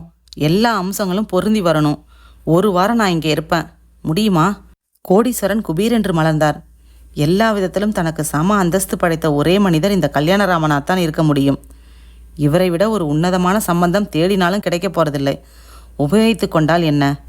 என்ன பேசலை, எப்படி சொல்கிறதுன்னு தெரியல. பெண்ணுக்கு வெளியில் அலைய வேண்டாம். என் டாக்டர் தாராவே வெரி கிளாட். சொல்லுங்கோ சொல்லுங்கோ. நீங்கள் சம்பந்தியாக கிடைக்க கூடுமானா அதை விட சந்தோஷம் என்ன இருக்க முடியும்? நமக்கு 2 பேருக்கும் சரி. குழந்தைகளுக்கு சாரதி நான் சொன்னால் தாண்ட மாட்டான். என் மேலே அந்த அளவு நம்பிக்கை. தாரா மட்டும் என்ன, கட்டிக்கிற துணி கூட கலர் நான் தான் சூஸ் பண்ணணும் என் பொண்ணுக்கு. அப்புறம் என்ன? மற்ற லௌகீகங்கள், எல்லா சொத்துக்களும் நம்ம குழந்தைகளுக்கு. நமக்குள்ளே என்ன ஃபார்மாலிட்டி? சரி, எப்போ தாராவை பார்க்க வரப்போறீங்க 2 பேரும்? இருங்கோ, கேட்டு சொல்கிறேன். சாரதி, சாரதி, எழுந்துருடா. சாரதி கண்களை கசக்கி கொண்டே படுக்கையில் எழுந்து உட்கார்ந்தான். என்னடாடி? முதல்ல பல் தேய்ச்சி முகம் அலம்பிட்டு வா, பேசலாம். இன்டர்காம் எடுத்து ஹார்லிக்ஸ் சொன்னார். எல்லாம் முடித்து எதிரே வந்து உட்கார்ந்தான் சாரதி. அம்சமாக இருந்தான். ஒரே பிள்ளை என்ற சலுகையும் குழந்தைத்தனமும் முகத்தில் தெரிந்தது. சொன்னார் கல்யாணராமன். உங்கள் இஷ்டம் டாடி, நான் ஸ்விம்மிங் போகணும். நாளைக்கு சாயங்காலம் 6 மணிக்கு ரெடியாயிரு. ப்ரோக்ராம் எதுவும் வச்சுக்காத. தாராவை பார்க்க போகிறோம். சரிதானா? Okay daddy. பர்சனல் டாக் முடிஞ்சது கோடீஸ்வரன். கொஞ்சம் இருங்கோ, வந்துடுறேன். எழுந்து போனவர் 10வது நிமிடம் முழு சூட்டோடு கம்பீரமாக வந்தார். நவ் லெட் அ ஸ்டார்ட். கோடீஸ்வரன் அயர்ந்தார். வெற்றிலை சாற்றை உமிழ்ந்து விட்டு வேட்டியை கட்டிக்கொண்டு விட்டு பாஷை பேசும் கல்யாணராமன் அல்ல இது. சரளமாக ஆங்கிலம். கோடீஸ்வர பந்தா. பிஸ்னஸ் சாணக்கியத்தனம். எப்படி முடிகிறது இவரால்? டீல் முடிந்து கைக்குலுக்கி கொண்டதும் கேட்டே விட்டார். கல்யாணராமன் பெரிதாக சிரித்தார். எப்பவும் ரிஜிட்டா இருக்கணும்னு அவசியம் என்ன கோடீஸ்வரன்? தொழில் ரீதியாக பேசலாம், பார்ட்டிகளில் கலந்துக்கலாம், ஃபோர்க்கு ஸ்பூனு வச்சு உதட்டில் ஒட்டாமல் சாப்பிட்லாம். அதெல்லாம் வேஷம், பணம் சம்பாதிக்க போட்டுக்கிற மேக்கப். வீட்டுக்கு வந்தால் களைச்சிட்டு விச்சாந்திரியாக உட்காந்துட வேண்டியதுதானே. உங்களுக்கு தெரியுமா, எங்கள் வீட்டு டைனிங் டேபிளில் சாப்பிட மாட்டேனா. தரையில் சம்மணம் போட்டு உட்காந்து தான் சாப்பிடுவேன். வாழை இலை பரிமாறி இளம் சூட்டு ரசத்தை உள்ளங்கையில் வாங்கி உறிஞ்சு குடிச்சா அதெல்லாம் அமையணும் கோடீஸ்வரன். வெல், நாளைக்கு தாராவை பார்க்க வரோம். புறப்பட்டார் கோடீஸ்வரன். மற்ற வேலைகளை ஒதுக்கி வைத்துவிட்டு வீட்டுக்கு புறப்பட்டார். தாராவிடம் உடனே சொல்ல வேண்டும். அந்த பெண் மனதில் ஏதேதோ நினைத்து கொண்டு மூட் அவுட் ஆகி இருக்கிறது. சரிப்படுத்த வேண்டும். அதிக சமயமில்லை. நாளை மாலை அவர்கள் வருவதற்குள் தாராவை சரிப்படுத்த வேண்டும். வீட்டுக்குள் நுழைந்தார். ஐயர் எதிர்பட்டார். தாரா எழுந்தாச்சா? இன்னும் இல்லை சார். என்னையா இது, மணி 12 போகுது. இத்தனை நேரம் தூங்க மாட்டாளே தாரா. ராத்திரி வெறும் பால் மட்டும் சாப்பிட்டு படுத்த குழந்தை. படபடப்பாக படிகளில் ஏறி தாராவின் அரைவாசலை அடைந்தார். கதவை தட்டினார். வெகு நேரம் தட்டினார். பயம் அடிவயிற்றில் ஆலை சங்காக ஊதியது. கதவை உடைங்க. 15 நிமிட பிரயாணத்தில் அந்த தேக்கு மர கதவு தகர்த்தெறியப்பட உள்ளே பார்வையை வீசிய கோடீஸ்வரன் ஏறத்தாழ அலறிவிட்டார். காலியான படுக்கை. படுக்கையின் வெள்ளை விரிப்பில் சிகப்பு சிகப்பாய் அங்கங்கே திட்டு திட்டாக. தரையிலும் ரத்தம் சிந்தியதைப் போலே ஆங்காங்கே. சற்று தள்ளி பாத்ரூமுக்கு சற்று முன்னால் தாராவின் ஒற்றை கொலுசு உடைந்து சிதறி. ஆனால் தாரா மட்டும் அங்கே இல்லை. என்னவாயிற்று தாராவுக்கு? அத்தியாயம் 5. கோடீஸ்வரன் வெகுநேரம் பதட்டத்தில் இருந்தார். நின்ற இடத்தை விட்டு அசையாமல் உறைந்து போயிருந்தார். சட்டென சுதாரித்து கொண்டார். வேலைக்காரர்களும் ஐயரும் மிரட்சியோடு அந்த அறையை கவனிப்பதை கவனித்தார். ஓ, இவர்கள் அதிகம் சிந்திக்கக்கூடாது. எல்லாரும் போங்க, நான் பார்த்துக்கிறேன். சின்னம்மா, கெட் அவுட் ஐசே. அவர்கள் கலவரத்தோடு வெளியேற கதவை சாத்தி கொண்டார் உட்புறமாக. இப்போது சற்று தெளிவுடன் விழிகளை கூர்மையாக்கி கொண்டு கவனிக்கத் தொடங்கினார். விசிஆரின் மேல் நாளாக மடிக்கப்பட்ட காகிதத்தின் மேல் கேசட் வைக்கப்பட்டிருந்தது. அதை எடுத்து பிரித்தார். தாராவின் கையெழுத்துதான். டாடி, இதுவரைக்கும் என் ஆசைகளை மறுக்கப்பட்டதில்லை. நான் வளர்ந்த தோஷமோ நீங்க வளர்த்த தோஷமோ தோல்வியை சகித்துக்கொள்ளும் மனபலம் என்னிடம் இல்லை. அமர்நாத்தும் சரி, கமர்கட்டும் சரி, எதுவானாலும் என்னை அதிகம் வசீகரித்து விட்டால் என்னால் அதனிடமிருந்து விலக முடியாது. நீங்கள் அவரை நிராகரித்ததும் அவருடன் ஓடிப்போகலாம் என்று நினைத்து அதை அவரிடம் சொன்னேன். அவர் உங்களை விட மோசம். ஓடிப்போகும் உத்தேசம் அவரிடம் இல்லை. அதை அவர் விரும்பவில்லை. நீங்கள் அழைத்து அவரை மதிக்க வேண்டும் என்று விரும்புகிறார். யாரும் இதில் வளையப்போவதில்லை. நான் முடிவெடுத்து விட்டேன். இதோ என் முன்னால் 20 கார்டினால் மாத்திரைகள். பயணத்தை நான் தொடங்கிவிட்டேன். அடுத்த ஜென்மத்திலாவது அன்பான டாடி எனக்கு வாய்க்கட்டும். குட் பை, தாரா. அலறிவிட்டார் கோடீஸ்வரன். அப்படியே மடிந்து தரையில் உட்கார்ந்தார். தாரா, நீ செத்துட்டியா?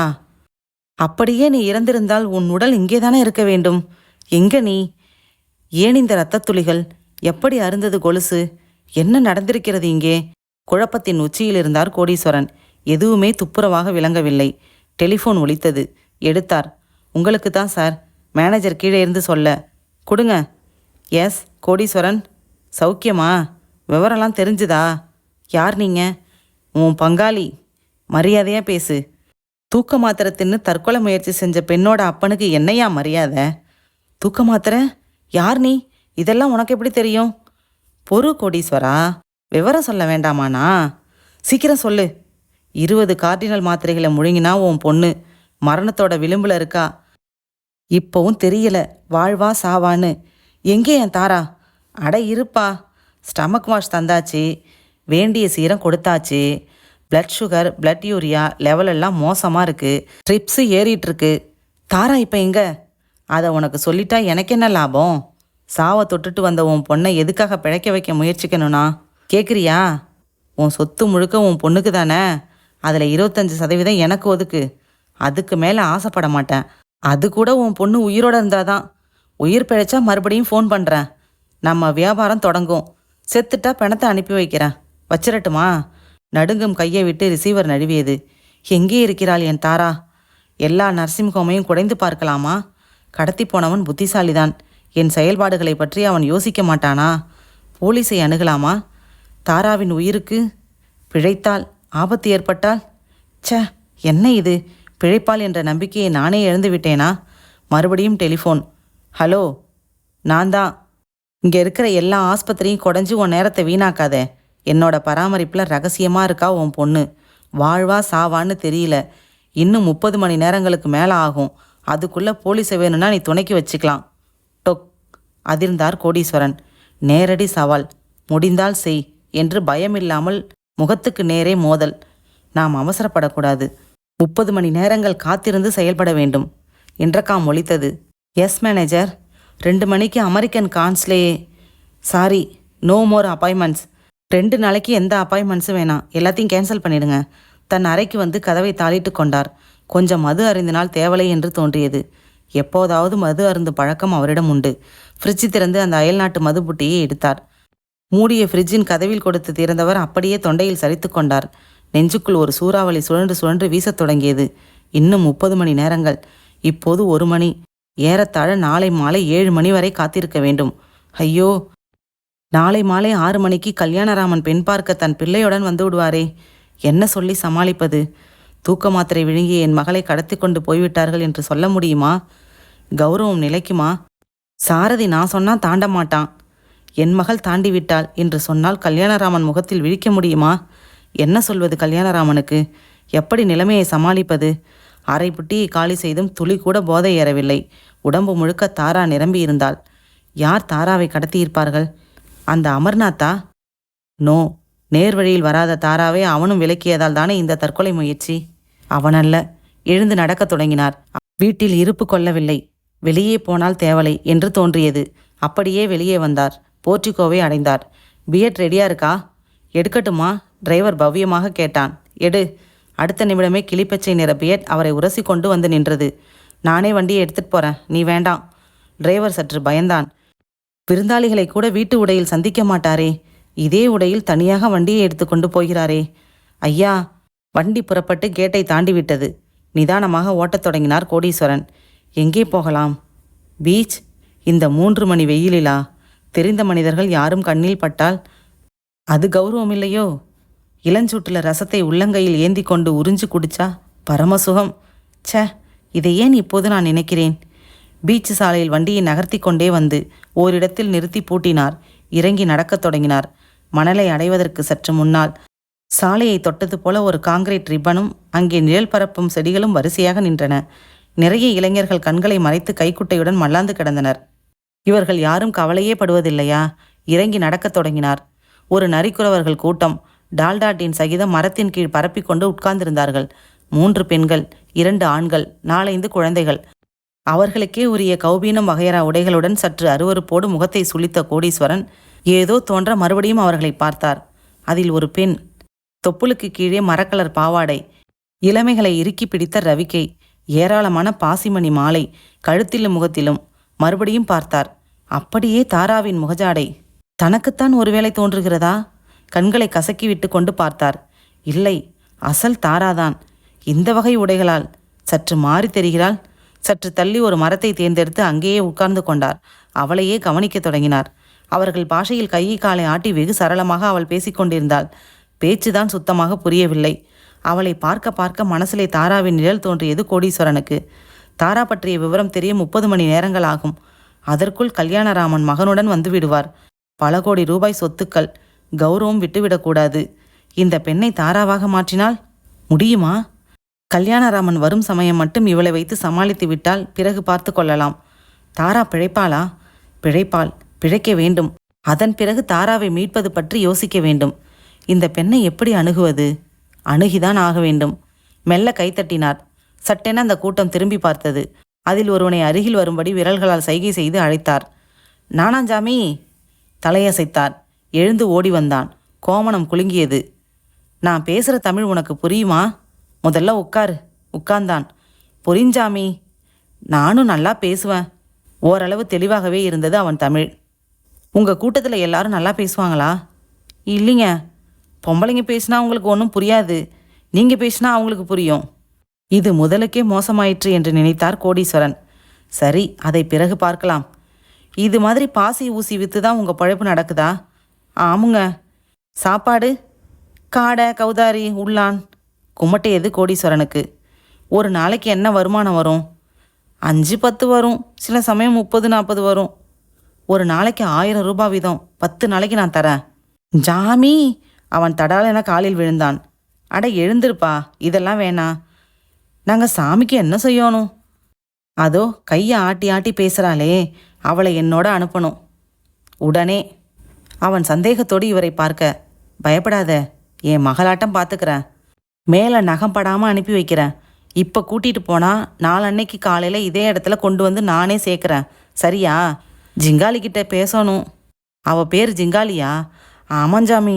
எழுந்து போனான்.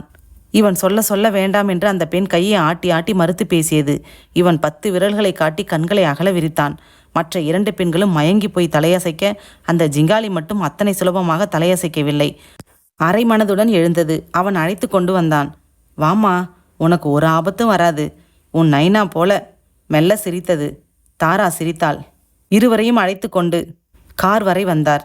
டாஷ்போர்டை திறந்து பணம் எடுத்தார். இதில் 1000 ரூபாய் இருக்கு, அட்வான்ஸாக வச்சுக்கோ.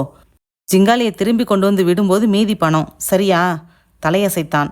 ஆசையாக ரூபாய் நோட்டுகளை தடவினான். ஜிங்காலியிடம் என்னவோ சொன்னான். அதுவும் பதில் சொன்னது. கோடீஸ்வரனுக்கு ஒன்றுமே புரியவில்லை. வண்டியில் ஏறுமா.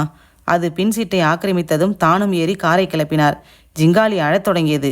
வீட்டில் யாருக்கும் தெரிய வேண்டாம் என்று கோடீஸ்வரன் நினைத்தார். ஜிங்காலியை நல்ல ஒரு நடுத்தர ஹோட்டலில் தங்க வைத்து பாடம் நடத்த வேண்டும். நட்சத்திர ஹோட்டல் என்றால் எல்லோருக்கும் இவரை தெரியும். வீட்டில் இவள் தாராவாகத்தான் நுழைய வேண்டும். எழும்பூரில் ஸ்டேஷன் அருகே ஏகப்பட்ட லாட்ஜுகள் இருக்க கோடீஸ்வரன் மட்டும் உள்ளே போனார். ஒரு டபுள் ரூம் புக் செய்து பணத்தை கொடுத்துவிட்டு ஜிங்காலியை அழைத்தார். ஹவுஸ் கோட்டுடன் ஒரு பணக்காரர், நரிக்குறவ பெண். அதிசயமாக பார்த்தது கல்லா. சபலம். பொம்மநாட்டின்னு சொல்லிட்டாலே யாரா இருந்தாலும் தொட்டுட வேண்டியதுதான். பின்னால் குரல் வர கூசி போனார் கோடீஸ்வரன். குரலுக்கே கூசியவர் குரல் வலையை பிடிக்கும் அளவு வரப்போகும் சிக்கல்களை அப்போது உணரவில்லை. அத்தியாயம் 6. பிழைப்பாளா? கேட்ட நர்ஸை நிமிர்ந்து பார்த்தார் கண்ணாடி அணிந்த அந்த டாக்டர். எடிமா கொடுத்து ஸ்டொமக் வாஷ் பண்ணியாச்சு, ஸ்பெஷல் ட்ரிப்ஸு தந்தாச்சு, பல்ஸ் ரேட்டு இன்னும் சரியாக கூடி வரலை. இந்த பெண் பிழைக்கலைன்னா அவன் நம்மளை சும்மா விட மாட்டான் டாக்டர். நாம் என்ன செய்ய முடியும்? காற்றினால் மாத்திரை 1-2 இல்லை, 20 மாத்திரை சாப்பிட்ருக்கா. தேருமா? வாசலில் புல்லட்டின் ஆவேசம் நெருங்கியது. அவன் வந்துட்டான் டாக்டர், நர்ஸு பதட்டத்தோடு சொன்னாள். நீ ஏன் நடுங்குற? நாம கொலை செஞ்சோம் அந்த பெண்ணை, அவளை தானே சாப்பிட்டா. ஹலோ டாக்டர், வாங்க. எப்படி இருக்கா? தற்சமயம் எதுவும் சொல்ல முடியாது. இந்த பதிலை 8 மணி நேரமாக சொல்கிறீங்க டாக்டர். அவன் குரலில் கடுமை இருந்தது. நான் என்ன செய்ய முடியும்? நீங்கள் டாக்டர் தானே?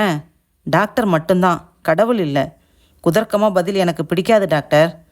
நிஜம் குதர்க்கமாக மனசில் பட்டா அதுக்கு நான் பொறுப்பு இல்லை பிரதர். ஆவேசமாக கால்களை வைத்து நெருங்கியவன் டாக்டரின் கோட்டை கொத்தாக பிடித்தான். இப்போ சொல்லு, என்ன சொல்லணும்? பிழைப்பாளா மாட்டாளா? இப்போவும் அதே பதில்தான். என்னை நீ கொன்று போட்டாலும் இதே பதில்தான். சட்டையை விடு. அவன் விலகினான்.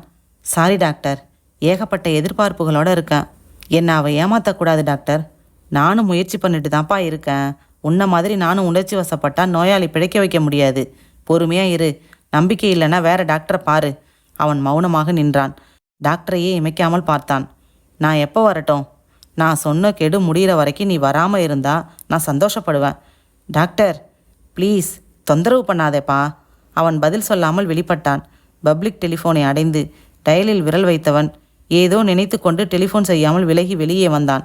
அதே சமயம் நர்ஸு பதட்டத்தோடு ஓடி வந்தாள். டாக்டர், சுவாசம் சீராக இல்லை, கார்டியோகிராஃபில் ஆஸ்லேஷன் மாறுதலாக இருக்கு.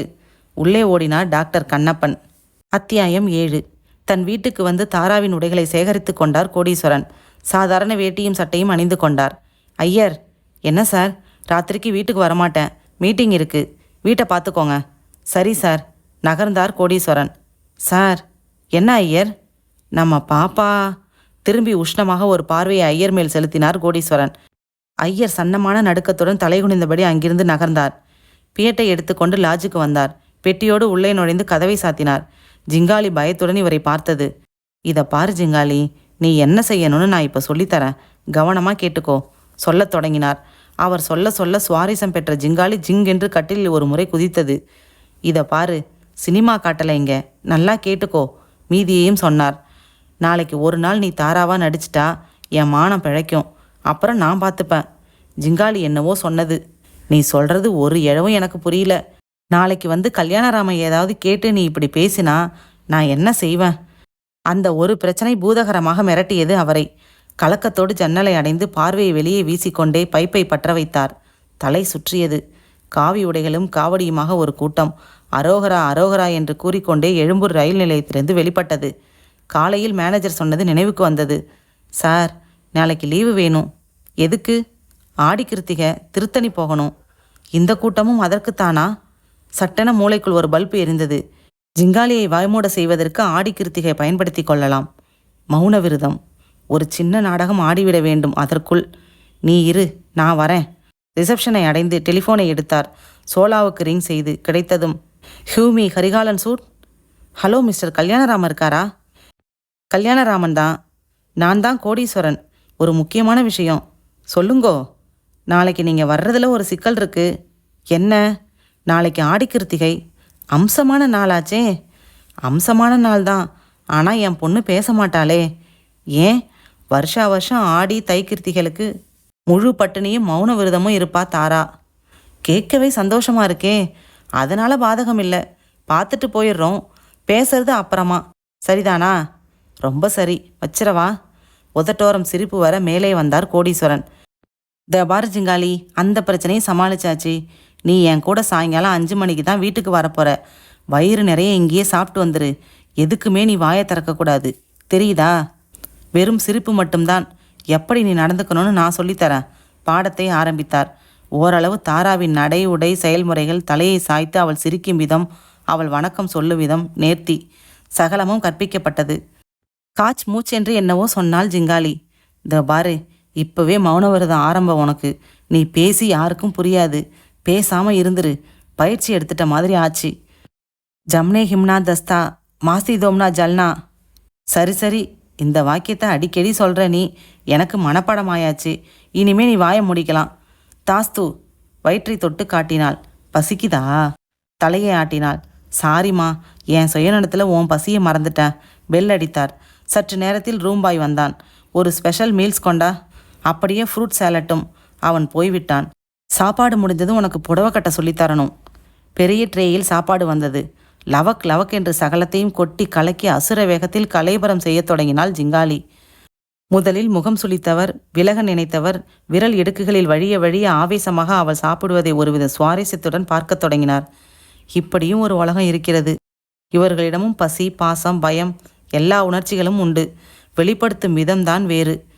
வீட்டுக்கு வந்தால் வேஷத்தை களைச்சிட்டு விச்ராந்தாரியா உட்கார வேண்டியது தானே. எதுவானாலும் என்னை அதிகமாக வசீகரித்து விட்டால் என்னால் அதனிடமிருந்து விலக முடியாது டாடி.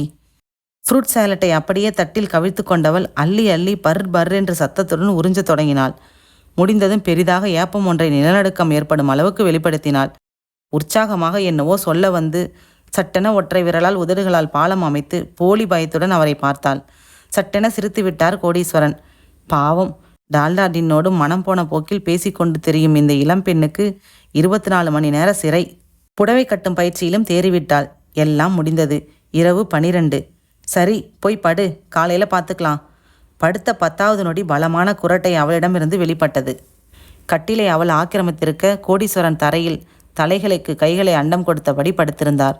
ஏசியும் எம்எம் ஃபோமும் கால்கள் புதையும் கார்பெட்டுமாய் கரன்சிகளில் நனைந்த கோடீஸ்வரன் கட்டாந்தரையில் கேட்பாரற்று மல்லாந்து கிடந்தார்.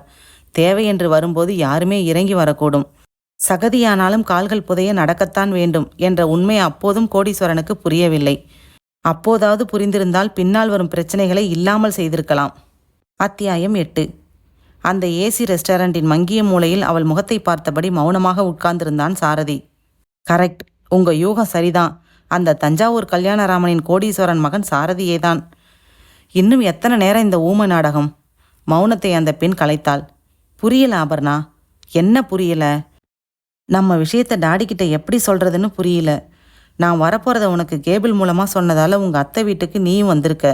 ஆனா நாளைக்கு கோடீஸ்வர மகளை பெண் பார்க்க வரதா டாடி ஒத்துக்கிட்டாச்சு. என் பிள்ளை நான் சொல்கிறத மீற மாட்டான்னு ஜம்பமாக சொல்லியிருக்கார். நானும் வழி இல்லாமல் தலையாட்டி தொலைச்சிருக்கேன். போகிற வேகத்தை பார்த்தா அந்த தாரா கழுத்தில் தாலி கட்டி அவளையும் கூட்டிகிட்டு தான் டாடி விமானத்தில் ஏறுவார் போல இருக்கு. உங்கள் டாடியா தாலி கட்ட போகிறார்? விளையாட்டாக இருக்கா உனக்கு? பின்ன இப்படி தலையாட்டுற நீங்கள் எப்பவும் தலையாட்டினா உங்களை நம்பி வர்றவ பாடு அவஸ்தை தான். தலையாட்டுறது டாடி மேலே உள்ள அன்புக்காக இல்லை, 6 கோடி ரூபாய் சொத்துக்காக. அதை புரிஞ்சுக்க. சரி, என்ன செய்ய போறீங்க? அதான் புரியல. நாளைக்கு சாயங்காலம் 6 மணிக்கு கோடீஸ்வரன் வீட்டு டிராயிங் ரூமில் இருக்கணும். ஒரு வழி இருக்கு சாரதி.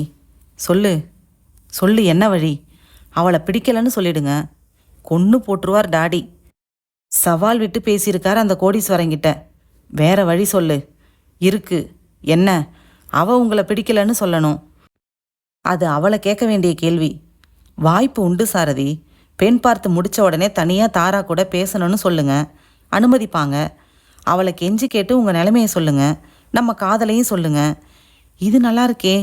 சொந்தமாக யோசிக்க வராது. இதில் அனுமார் வாலாட்டம் டிகிரிகள் பின்னால். தாலி கட்டி முடிச்சா கூட அடுத்து என்ன டாடின்னு அப்பா கிட்ட கேட்குற ஜாதி. என் தலை விதி. சரி, தாராவை தட்டி கழிச்சாச்சுன்னு வச்சுக்கோ. அப்புறம் நம்ம விஷயந்தான். டாடி ஒத்துப்பாருன்னு தெரியலையே. அந்தஸ்து பார்ப்பாரே. அப்படி அவர் பார்த்தா நானே பேசுகிற நேரில் வந்து. ஐயோ, நான் யோசிக்கணும். எதுக்கு இது மாதிரி ஒரு கோழைய அப்பா கொண்டுவ கல்யாணம் பண்ணிக்கணுமான்னு? ஐய, என்ன ஐயர் நீ? பேசாதீங்க. நல்லபடியாக நாளைக்கு தட்டி கழிச்சிட்டு வந்து சேருங்க. புறப்பட்டான் சாரதி, முதுகில் ஒரு ஜோடி கண்களை சுமந்து கொண்டு. அத்தியாயம் 9. நீ ரெடியா? தலையசைத்தாள் ஜிங்காலி. புடவை கட்டி கூந்தலை தளர பின்னி காதோரம் குழல்கற்றை வழிய விட்ட போது அசல் தாராவைப் போலவே இருந்தது. கோடீஸ்வரன் ஜன்னலோரமாய் போய் நின்று கொண்டார்.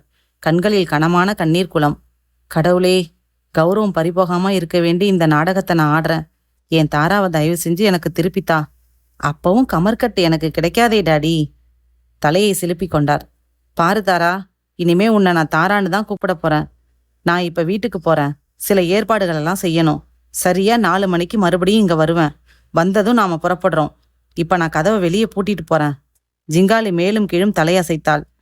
சுவாரஸ்யமாக நகம் கடித்தாள். கெட்ட பழக்கம். தாராவுக்கு இதெல்லாம் பிடிக்காது. வரட்டுமா? வெளியே வந்து கதவை பூட்டி கொண்டார். கீழே வந்து ரிசப்ஷனில் சொல்லிவிட்டு காரை நோக்கி நடந்தார். வீட்டுக்குள் நுழைந்தபோது வழக்கம் போல இயங்கி கொண்டிருந்தது. ஐயர். என்ன சார்? சாயங்காலம் 6 மணிக்கு தாராவை பெண் பார்க்க வராங்க. நைட் இங்கே தான் உங்களுக்கு டின்னர். 2 பேர். ரொம்ப கிராண்டா இருக்கட்டும். வரப்போறது கோடீஸ்வரன் கல்யாணராமன். சார், சின்னம்மா. எனக்கு தெரியும். நான் சொல்றத செய்யுங்க.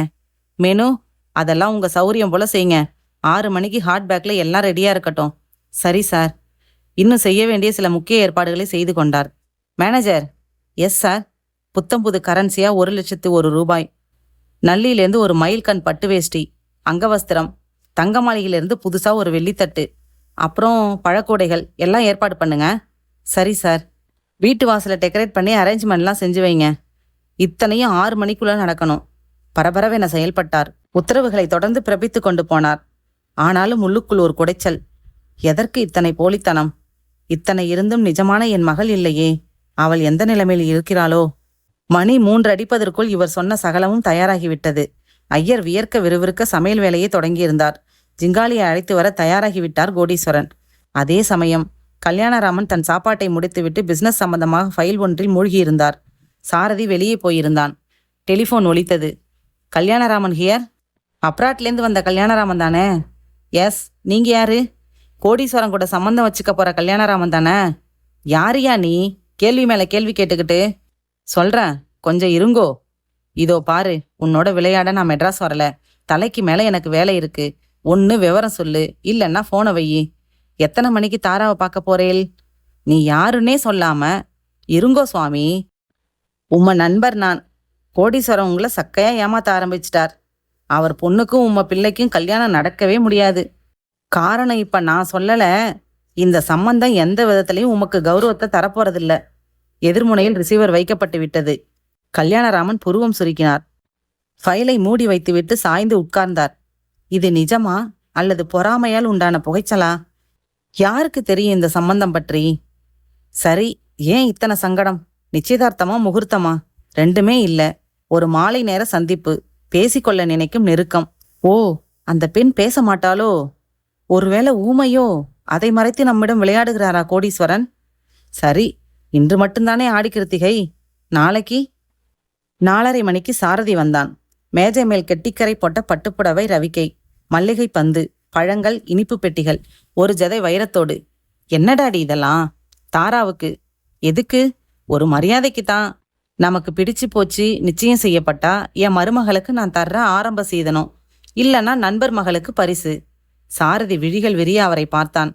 எத்தனை சாதுரியங்களை கற்று வைத்திருக்கிறார் டாடி. 5:15க்கு புறப்படுறோம், வண்டி அனுப்புறேன்னு சொல்லியிருக்கார் கோடீஸ்வரன். ஏன் டாடி அத்தனை சீக்கிரம்? பாரு சாரதி, பஞ்சுவாலிட்டிக்கு கிடைக்கிற மரியாதை உலகத்துல வேற எதுக்குமே இல்லை. சரியா 6ன்னா 6. வீட்டுக்குள்ள நம்ம உடம்பு இருக்கணும். நேரம் தவறாமை, வாக்கு தவறாமை, கண்ணியம் தவறாமை, 3 தான் இந்த உயரத்துக்கு நம்மளை கொண்டு வந்திருக்கு, தெரிஞ்சுக்கோ. சொன்னபடி 5:10க்கு ரிசப்ஷனுக்கு கல்யாணராமன் வந்துவிட கோடீஸ்வரன் வீட்டு மாருதி ஹாரன் அடித்தது ஹோட்டல் வாசலில். பாத்தியா கோடீஸ்வரனை? டிரைவர் கதவு திறந்து விட பின் சீட்டில் 2 பேரும் நிரம்பினார்கள். பொருட்கள் டிரைவருக்கு பக்கத்தில் ஆக்கிரமித்தது. மாருதி புறப்பட்டது. பிரதான சாலை கடந்து அந்த மரங்கள் அடர்ந்த பகுதியில் வேகத்தை மாருதி கூட்ட, டிரைவர் கண்ட்ரோல் பண்ணு. யாரோ ஒருத்தன் குடிச்சிட்டு. கல்யாணராமன் முடிப்பதற்குள் மாருதி ஏறத்தாழ அவனை உரசி கொண்டு நின்றது. அவன் மயங்கி மல்லாந்திருந்தான். இப்ப என்னடாடி செய்யறது? இறங்கி மண்டியிட்டு அவனை கவனித்தார் கல்யாணராமன். குடிக்கல, ஏதோ மயக்கம்தான். நமக்கு நேரமாச்சு, இவனை ஒரு கை பிடிங்க, நம்ம வண்டியில கூட்டிட்டு போயிடலாம். பின் சீட்டில் அவனை அள்ளி போட்டு விட்டு முன் சீட்டுக்கு சாரதி மாற கார் புறப்பட்டது. சரியாக 5:58. பங்களா வாசலில் கார் நிற்க மேற்கத்திய இசை ஸ்பீக்கரில் வழிந்தது. வரவேற்பு அமர்க்கலமாக இருந்தது. கல்யாணராமனையும் சாரதியையும் வாசலுக்கே வந்து வரவேற்றார் கோடீஸ்வரன். ஓ, ரெட் கார்பெட் வெல்கம். அசத்துட்டீங்களே கோடீஸ்வரன். சின்ன சிரிப்போடு அதை ஏற்றுக்கொண்டார் கோடீஸ்வரன். உள்ளே வந்து அமர்ந்தார்கள். முதலில் பாசந்தி வந்தது. எங்கே தாரா? முதல்ல ஸ்வீட், அப்புறம்தான் தாரா. நோ நோ, ஸ்வீட்டோட தாரா, சரியா? வர சொல்லுங்க குழந்தைய. தாரா, வாடா கண்ணு. ஜிங்காலி பட்டுப்புடவை கட்டி ஒரு பொம்மையாக தேர் போல அசைந்து வந்தாள். அங்கிளை நமஸ்காரம் பண்ணிக்கோ. கொஞ்சம் இருமா, ஒரு பிளேட் கொண்டா. வெள்ளித்தட்டு வந்தது. புடவை, வைரக்கல், பூ, பழத்தை அதில் வைத்து, இப்ப நமஸ்காரம் பண்ணுமா. அதை அவள் கையில் கொடுத்தார் கல்யாணராமன். எனக்கு ரொம்ப பிடிச்சிருக்கு தாராவை. உனக்கு என்னடா ஒப்பீனியன்? நான் தாரா கூட கொஞ்சம் தனியாக பேசலாமா டாடி? அடி சக்க, என்னை விட 1 கிலோமீட்டர் முன்னால தான் நிற்கிற நீ. பேச, என்ன வேணும்னாலும் செய். கோடீஸ்வரன் ஒன்றும் பண்ண மாட்டார். மாப்பிள்ளை மன்னிக்கணும், குழந்தை இன்னைக்கு மௌன விரதம். அப்பாவுக்கு ஏற்கனவே நான் ஃபோனில் சொல்லியிருக்கேன். ஆமாடா சாரதி. சாரதி இடி விழுந்தது போல் ஆனான். அபர்நாத் அந்த நூலினை நம்பிக்கையும் அருந்து விட்டதே. பரவாயில்ல, நான் பேசிக்கிறேன். அவன் ஆக்ஷனில் பதில் சொன்னா போதும். கோடீஸ்வரன் மிரண்டார். என்ன கேட்க போகிறான் சாரதி? மெதுவாக பேசலாம் மாப்ள, டின்னர் இன்னைக்கு இங்கே தான். நீ உட்காருமா. சின்னதாக சிரித்தபடி எதிரே உட்கார்ந்தார் ஜிங்காலி. உன் கூட நிறைய பேசணும்னு ஆசை, இன்னைக்கு பார்த்து உனக்கு மௌன விரதமாக போச்சு. அதற்கும் சிரித்தாள். சாரதி, உன் கூட பேசுறது இருக்கட்டும், எங்க சாரதியை உனக்கு பிடிச்சிருக்காமா? சாரதி தடக்கென நிமிர்ந்து உட்கார்ந்தான். ஓ, இந்த கேள்விக்கு இவள் ஆமாம் என்று பதில் சொல்லிவிடக்கூடாது. இனிமேல் இந்த நிலைமையை வைத்து இவளை தடுக்கவும் முடியாது. கூச்சப்படாம சொல்லுமா. கோடீஸ்வரன் இதையெல்லாம் எதிர்பார்த்து இப்படி ஒரு கேள்வி வந்தால் சிரித்துக்கொண்டே தலையாட்டு என்று சொல்லி வைத்திருந்தார். ஜிங்காலி கோடீஸ்வரனை பார்த்தாள். கல்யாணராமனையும் பார்த்தாள். கடைசியாக சாரதியை பார்த்தாள். சின்னதாக சிரித்தபடி மறுபடியும் கல்யாணராமன் பக்கம் திரும்பிய வேளையில், உங்க கேள்விக்கு நான் பதில் சொல்லலாமா மிஸ்டர் கல்யாணராமன்? அத்தனை பேரும் திரும்பி பார்த்தார்கள். வாசலில் அவன். டேடி, இவன் நடுவழியில் விழுந்து நம்ம கூட வண்டியில் வந்தவன். சாரதி அலற, அது மட்டும் இல்லை சாரதி, நீ இப்போ பார்க்க வந்திருக்கிற தாராவோட உயிர் காதலன். என் பேர் அமர்நாத். உங்களுக்கு ஃபோன் பண்ணினதும் நான் தான் mister Kalyanaraman. No no no, அலறினார் கோடீஸ்வரன். இது அபாண்டம்.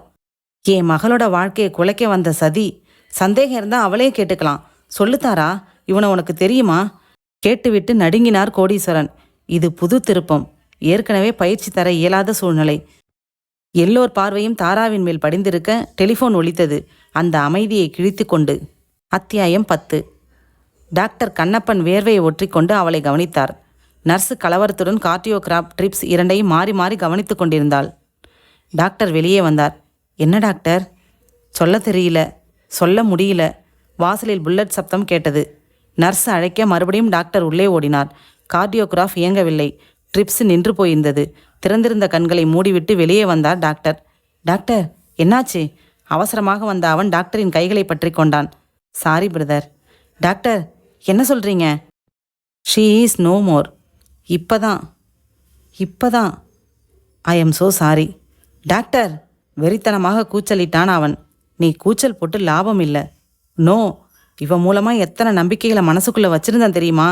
எதிர்கால கோட்டைகளை கட்டி வச்சிருந்தேன். இவன் மட்டும் பிழைச்சிருந்தா கோடீஸ்வரனா மாறியிருப்பானா? டாக்டர் மௌனமாக இருந்தார். டாக்டர், டாக்டர், பாடியை எப்போ எடுத்துகிட்டு போகிற? அதுக்கு முன்னால் இன்னொரு வேலை இருக்குது டாக்டர். அது முடிஞ்சதும் பாடியை எடுத்துகிட்டு போவேன். இன்னைக்கு ராத்திரிக்குள்ளே எடுத்துகிட்டு போயிடுவேன். ஆவேசமாக வெளிப்பட்டு புல்லட்டை அழுத்தமாக உதைக்க அது கதறியது. சீறி பறந்தான். அசுர வேகத்தில் சாலைகளை தேய்த்து கொண்டு 60இல் அலறடித்தான். அந்த பப்ளிக் டெலிஃபோன் பூத்தை அணுகி அவன் வண்டி நிற்க அவசரமாக அவனை கடந்தது அந்த மாருதி. கண்கள் சிவக்க அதை பார்த்தவன் உடனே புல்லட்டை உதைத்தான், புறப்பட்டான். அத்தியாயம் 11. டெலிஃபோனை நிதானமாக அணுகினார் கோடீஸ்வரன். கோடீஸ்வரன் ஸ்பீக்கிங். ஹலோ சார், நான் தான். சாரி, உங்கள் மகளை எங்களால் காப்பாற்ற முடியல. She is death. Oh no! குரல் எடுத்து ஒருவித பிளிரலோடு அலறினார். கண்களை அப்படியே செருகி கொண்டு வர வேறறுந்த மரம் போல சாய்ந்தார் மயங்கி.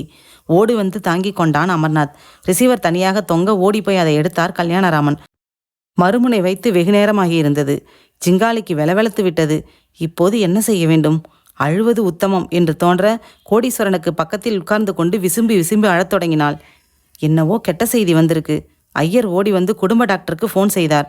வெறும் மயக்கம்தான் என்றார் கல்யாணராமன். 10வது நிமிடம். டாக்டர் உள்ளே நுழைவதை பார்த்த ஜிங்காலி சட்டென மயங்கி விழுவது போல சரிந்தாள். அடடா, இந்த பொண்ணு மயங்கி போச்சே.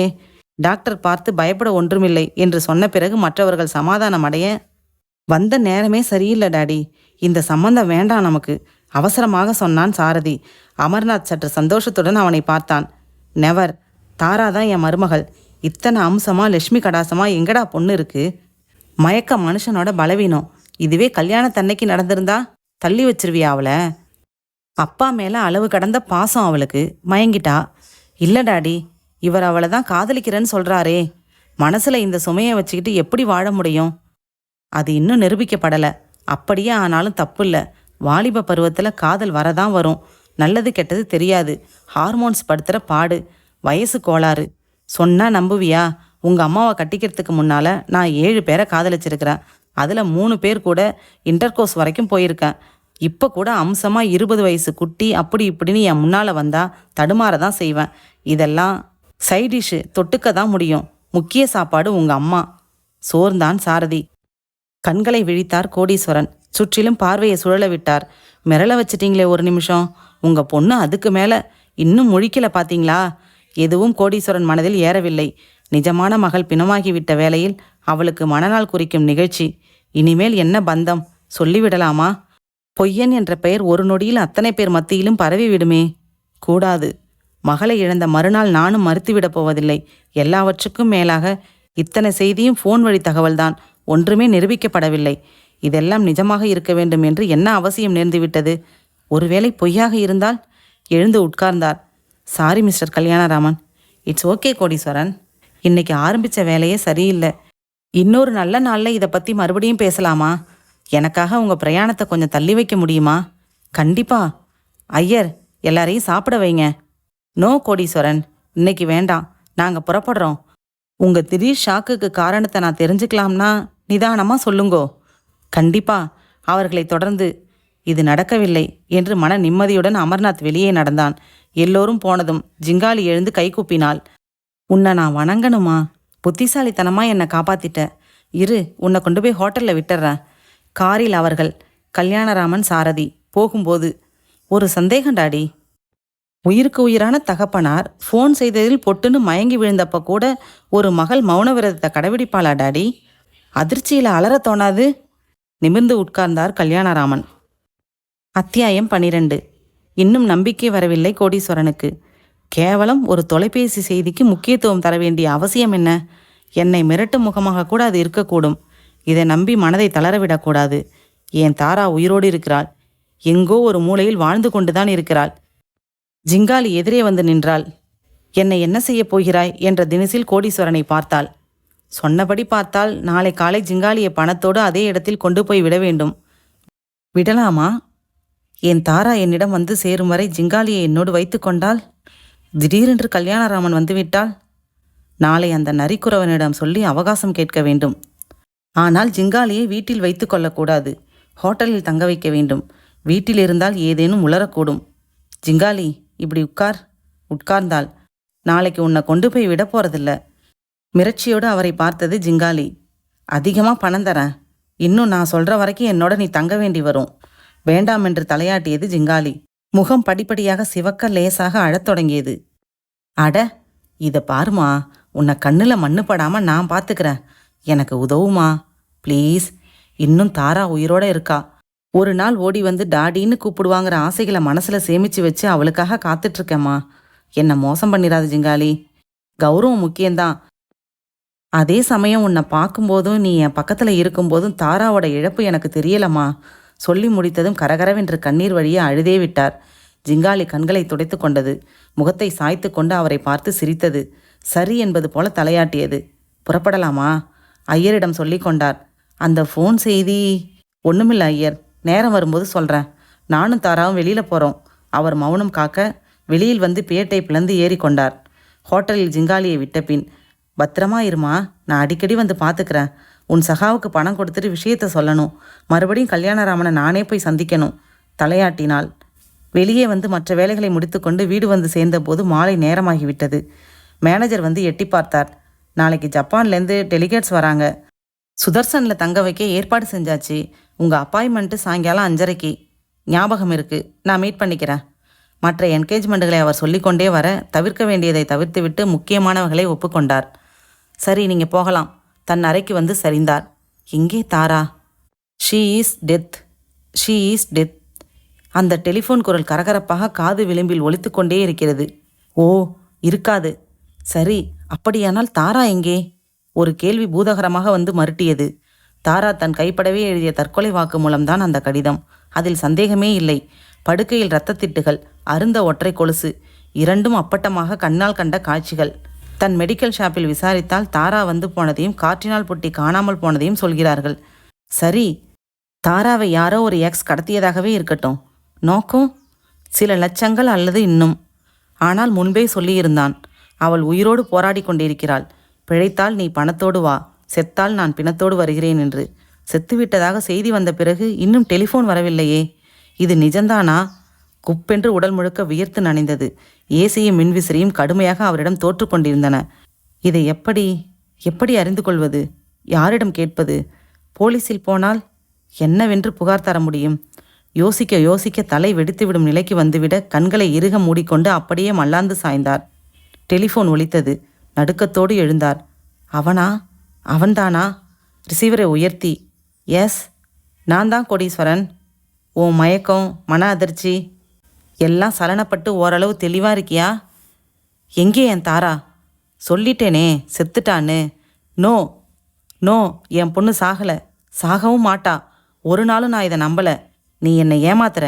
உனக்கு எத்தனை லட்சம் வேணும்? எப்போ வேணும்? எங்கே கொண்டு வந்து தரணும்? தரேன். என் தாராவை தயவுசெய்து எனக்கு திருப்பி கொடுத்துரு. செத்தவளை எப்படி கோடீஸ்வரன் திருப்பி தர முடியும்? நோ, அவ சாகலை. உயிரோடு இருந்தால் நீ சொல்கிற லட்சங்களை நானே கேட்டிருப்பனே உன்கிட்ட. நான் தொழிலில் நாணயமானவன். பிணத்துக்கு பணம் கேட்குற அளவுக்கு இன்னும் நீசத்தனமாக போகலை கோடீஸ்வரன். யூ டாமிட். சரி, இப்போ நேரம் சாயங்காலம் 6:20. சரியாக ராத்திரி 10:30 நான் உனக்கு ஃபோன் பண்ணுறேன். எங்கே வச்சு தாராவோட பாடியை உனக்கு டெலிவரி தரேன்னு. டொக். அப்படியானால் தாரா செத்துவிட்டாளா? இந்த வேஷமும் கௌரவம் மிரட்டலும் பந்தாவும் யாருக்காக? இன்டர்காம் ஒலித்தது. எடுத்தார். சார், மிஸ்டர் கல்யாணராமன் உங்களை பார்க்க வந்திருக்கார்.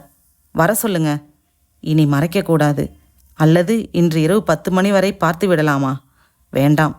டெலிஃபோனில் அத்தனை நிச்சயமாக அவன் பேசுகிறானே. பணம் வேண்டாம் என்று நிராகரிக்கும் இடத்தில் நிஜம் இருக்கும். எதுவானாலும் இனி கல்யாணராமனிடம் மறைக்கக்கூடாது. நாளை ஜிங்காலியை கொண்டு வந்து நிறுத்தினாலும் மறுபடியும் மௌன விரதம் என்று பொய் சொல்ல முடியாது. வரலாமா கோடீஸ்வரன்? வாங்க, உட்காருங்க. இன்னும் தெளிவா இல்லையே நீங்க. முகம் அப்படியே இருக்கு. இனிமே நான் தெளியவே மாட்டேன். சொல்லிவிட்டு சட்டென உடல் குலுங்க அழத் தொடங்கினார் கோடீஸ்வரன். மிஸ்டர் கோடீஸ்வரன், என்னாச்சு உங்களுக்கு? பதட்டத்தோடு எழுந்து வந்தார் கல்யாணராமன். எல்லாமே ஆயாச்சு. முதல்ல என்னை மன்னிப்பீங்களா? கல்யாணராமன், விஷயத்த சொல்லுங்க. கோடீஸ்வரன் கண்களை துடைத்து கொண்டு கமர்கட் கதையில் ஆரம்பித்து சமீபத்திய டெலிஃபோன் வரை நீளமாக சொல்லிக்கொண்டே வந்தார். கல்யாணராமன் முகத்தில் அதிர்ச்சி, கவலை, பச்சாதாபம், உணர்வுகள் சுவிட்ச் போட்டார் போல் மாறி மாறி எரிந்தது. முடித்துவிட்டு கண்களை மூடி ஆயாசமாக சாய்ந்து உட்கார்ந்தார் கோடீஸ்வரன்.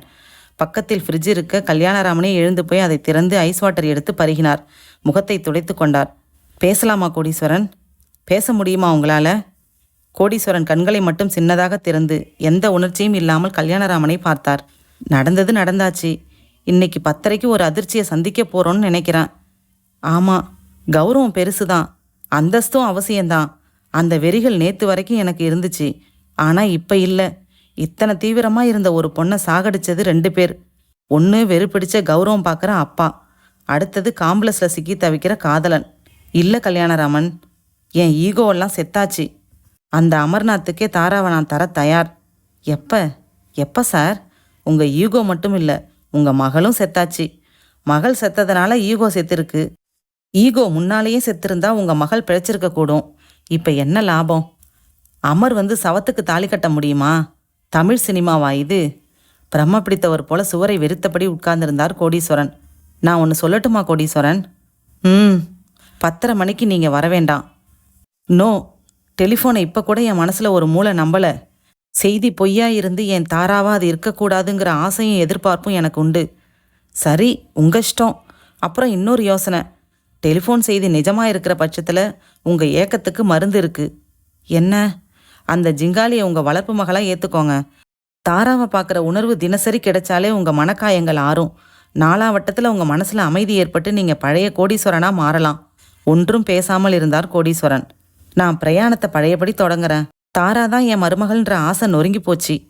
என் மேலே உங்களுக்கு எந்த வருத்தமும் இல்லை கோடீஸ்வரன். உங்கள் மகளை பலி கொடுத்து தான் உங்கள் அகங்காரம் அழியணும்னு விதி போலும். நானும் இருந்து 10:30 உங்கள் கூட வரேன். சரியா 10:30 டெலிஃபோன் ஒலித்தது. அத்தியாயம் 13. மாருதி அந்த பங்களாவின் முன் தன் உயிரை விட கதவு பிளந்து வெள்ளை வேட்டியை மேலே துண்டுமாக நிலத்தில் புரள புரள அந்த உருவம் உள்நோக்கி நடந்தது. வேலைக்காரன் எதிரே வந்தான். ஐயா, சாப்பாடு. நாய்க்கு போடு. உஷ்ணமாக வந்தது குரல். உள்ளே போனது உடம்பு. தன் படுக்கை அறைக்குள் நுழைந்து கதவை சாத்தி கொண்டார் வெள்ளை வேட்டி. சுவிட்சை தட்டி அறையை வெளிச்சத்துக்கு கொண்டு வந்தவர் ஃப்ரிட்ஜை திறந்து மது வகையாரக்களை சேகரித்து கொண்டார். பால்கனியில் டீப்பாய் காத்திருந்தது. சோடா, கண்ணாடி கோப்பை சகலமும் துணை சேர பால்கனியில் கூடை நாற்காலியை போட்டுக்கொண்டு உட்கார்ந்தார். இருட்டத் தொடங்கிய நேரம். மதுபுட்டியை உடைத்து மூடி திறந்து கண்ணாடி கோப்பையில் சலசலவென்று ஊற்றி பதமாக சோடா கலந்தார். பொன்னிற திரவம் இரட்டை தன்மேல் வாங்கி கொண்டு கருப்பாக பிரதிபலித்தது. சுருட்டொன்றை எடுத்து பற்ற வைத்து கொண்டார். மெல்ல ஒரு முறை அதன் புகையை தொண்டைக்குள் சேமித்து கொண்டு கோப்பையை கையில் எடுத்தார். சியர்ஸ். குரல் வந்தது. அதிர்ந்து திரும்பினார். மொட்டை மாடியின் விளிம்பில் அவன், புல்லட்காரன், உட்கார்ந்திருந்தான். யார் நீ? சொல்கிறேன். அறிமுகப்படுத்திக்கத்தானே உன்னை தேடி இவ்வளோ தூரம் வந்திருக்கேன். என்ன மரியாதை தவறுது? பார்த்தா சின்ன பையனா இருக்க. சின்ன பையன்தான் நான், ஆனால் சின்ன புத்தி உனக்கு. அவர் சராலென்று எழ முயற்சிக்க, ஷ், அசையாத. இருட்டில் என் கையில் இருக்கிற ரிவால்வர் உனக்கு தெரியல. அங்குலம் அசைஞ்சா கூட மூளை சிதறிடும். மூளை இருந்தா.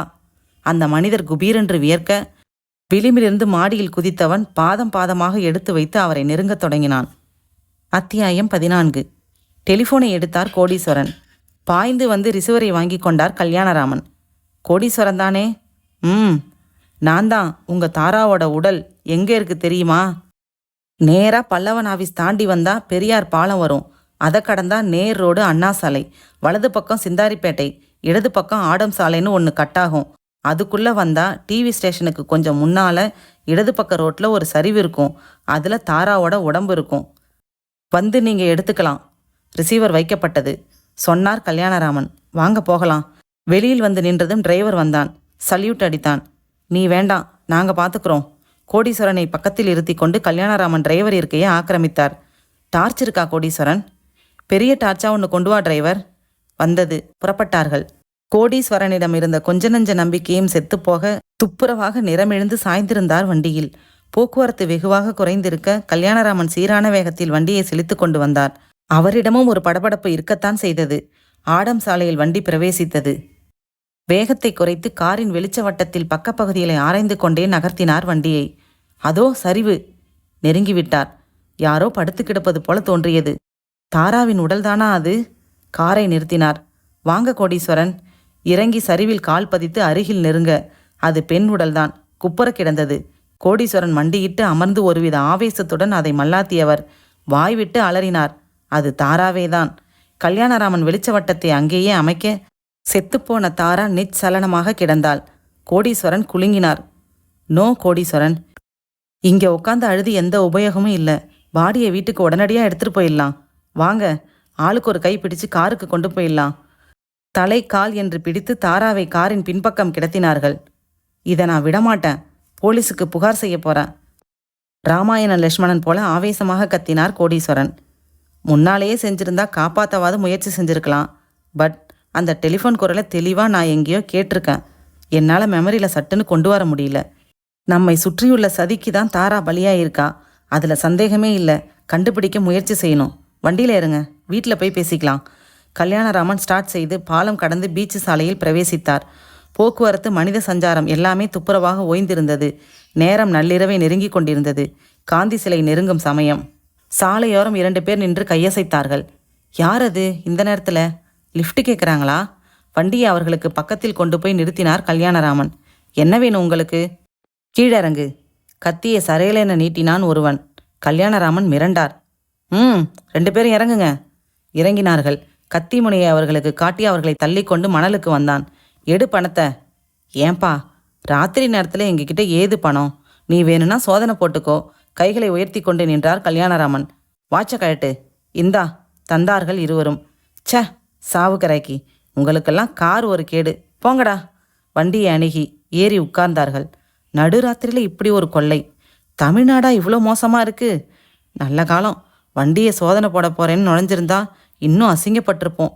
தாராவோட பாடி வேற. கல்யாணராமன் சொன்னதும் சட்டென திரும்பி பின்னால் பார்த்தார் கோடீஸ்வரன். வண்டியை நிறுத்துங்க கல்யாணராமன். ஏன்? நிறுத்திவிட்டு கல்யாணராமனும் திரும்ப அவரையும் தாக்கியது அந்த அதிர்ச்சி. பின்பக்கம் இருந்த தாராவின் உடம்பை காணவில்லை. அத்தியாயம் 15. புறப்படு. எங்கடாடி? கோடீஸ்வரன் கிட்ட சொல்லிட்டு நாளைக்கு புறப்பட போகிறோம். ஊருக்காடாடி? ஆமாம். தாரா செத்து போய் எல்லாமே சிதறி போச்சு. இனிமே நமக்கு என்ன ஜோலி இங்கே? கல்யாணராமனிடமிருந்து வார்த்தைகள் சலிப்பாக வர, தாரா ஆசைப்பட்டபடி அந்த அமர்நாத்துக்கே கல்யாணம் செஞ்சு வச்சிருந்தா இத்தனை பிரச்சனைகள் ஒருவேளை இருந்திருக்காதோ? கோடீஸ்வரன் அதை இப்போ ஃபீல் பண்ணுறார். அப்போவே பண்ணியிருந்தா அந்த பொண்ணு மிஞ்சி இருக்கும். ஒவ்வொரு டாடியும் இது மாதிரி நினைப்பாங்களா? நான் நினைப்பேன். Thank you daddy. சட்டென திரும்பினார் கல்யாணராமன். என்ன சொல்கிற நீ? Sorry daddy. ஆரம்பம் முதலே தாராவை கட்டிக்க நான் இஷ்டப்படலை. Because I love you Aparna. Aparna? ஆமா டாடி. அபர்ணா பற்றிய விவரங்களை சுருக்கமாக சொன்னான் சாரதி. இதை ஏன் நீ முன்னாலே என்கிட்ட சொல்லலை? சொல்ல விடலை நீங்கள். உங்கள் ஆர்டருக்கு பயந்து நான் வாய் திறக்கலை. கொஞ்சம் பெருமையோடு அவனை பார்த்தார் கல்யாணராமன். அவனை நெருங்கி தோளில் கை போட்டார். ஐ ஆம் ப்ரவுட் ஆஃப் யூ. அபர்ணா சம்பந்தப்பட்ட மனிதர்களை நான் சந்திக்கிறேன் உடனே. இப்போ கோடீஸ்வரன் வீட்டுக்கு போகிறோம். அவர்கிட்ட பேசிட்டு மற்ற வேலை. அரை மணி நேரத்தில் கோடீஸ்வரன் வீட்டில் இருந்தார்கள். கோடீஸ்வரன் வெகுவாக பாதிக்கப்பட்டிருந்தார். மகளின் உடலை கடத்தியது யாரென்று தெரியவில்லை. சரி, தற்கொலை செய்து கொண்ட அவளை தூக்க மாத்திரையின் பிடியிலிருந்து காக்க இயலவில்லை. முடிந்துவிட்டது தாராவின் கதை. உடலை கடத்த வேண்டிய அவசியம் என்ன? பிணத்தை வைத்துக்கொண்டு பிளாக்மெயிலா செய்ய முடியும்? ஆனால் அது தாராதான். புரட்டி போட்டதில் வெகுவாக முகம் கருத்து. கருப்பா கருநிலாவா? மூடிய இமைகளோடு சவமாய் கிடந்தது என் தாராவேதான். தாரா செத்துவிட்டது நிஜம்தான். ஆனால் அவள் சாவிலுள்ள மர்மம் இன்னும் தீரவில்லை. எப்படி? எப்படி? தன் மன உளைச்சல்களை எல்லாம் கல்யாணராமன் முன்பு அவிழ்த்து கொட்டினார் கோடீஸ்வரன். நான் ஒன்று சொல்லட்டுமா அங்கிள்? சாரதி அவனை கேள்விக்குறியோடு நிமிர்ந்து பார்த்தார் கோடீஸ்வரன். இந்த மறைஞ்சு போன நிஜங்கள் கண்டுபிடிக்க இன்னொரு வழி இருக்கு நமக்கு. என்ன? அந்த ஜிங்காலி இப்போவும் உங்கள் வசந்தானே இருக்கா? ஆமாம். அவளை கொண்டு வந்து தாராவா உலகத்துக்கு அறிமுகப்படுத்திடுங்க. படுத்தி தாரா சாகலைங்கிற ஒரு தியரியை வெளியில் எஸ்டாப்ளிஷ் பண்ண தொடங்கிட்டா யார் எதிரியோ அவனுக்கு தேல் கடிச்ச மாதிரி ஆகும். நிஜம் வெளியில் வர வாய்ப்பு இருக்கு.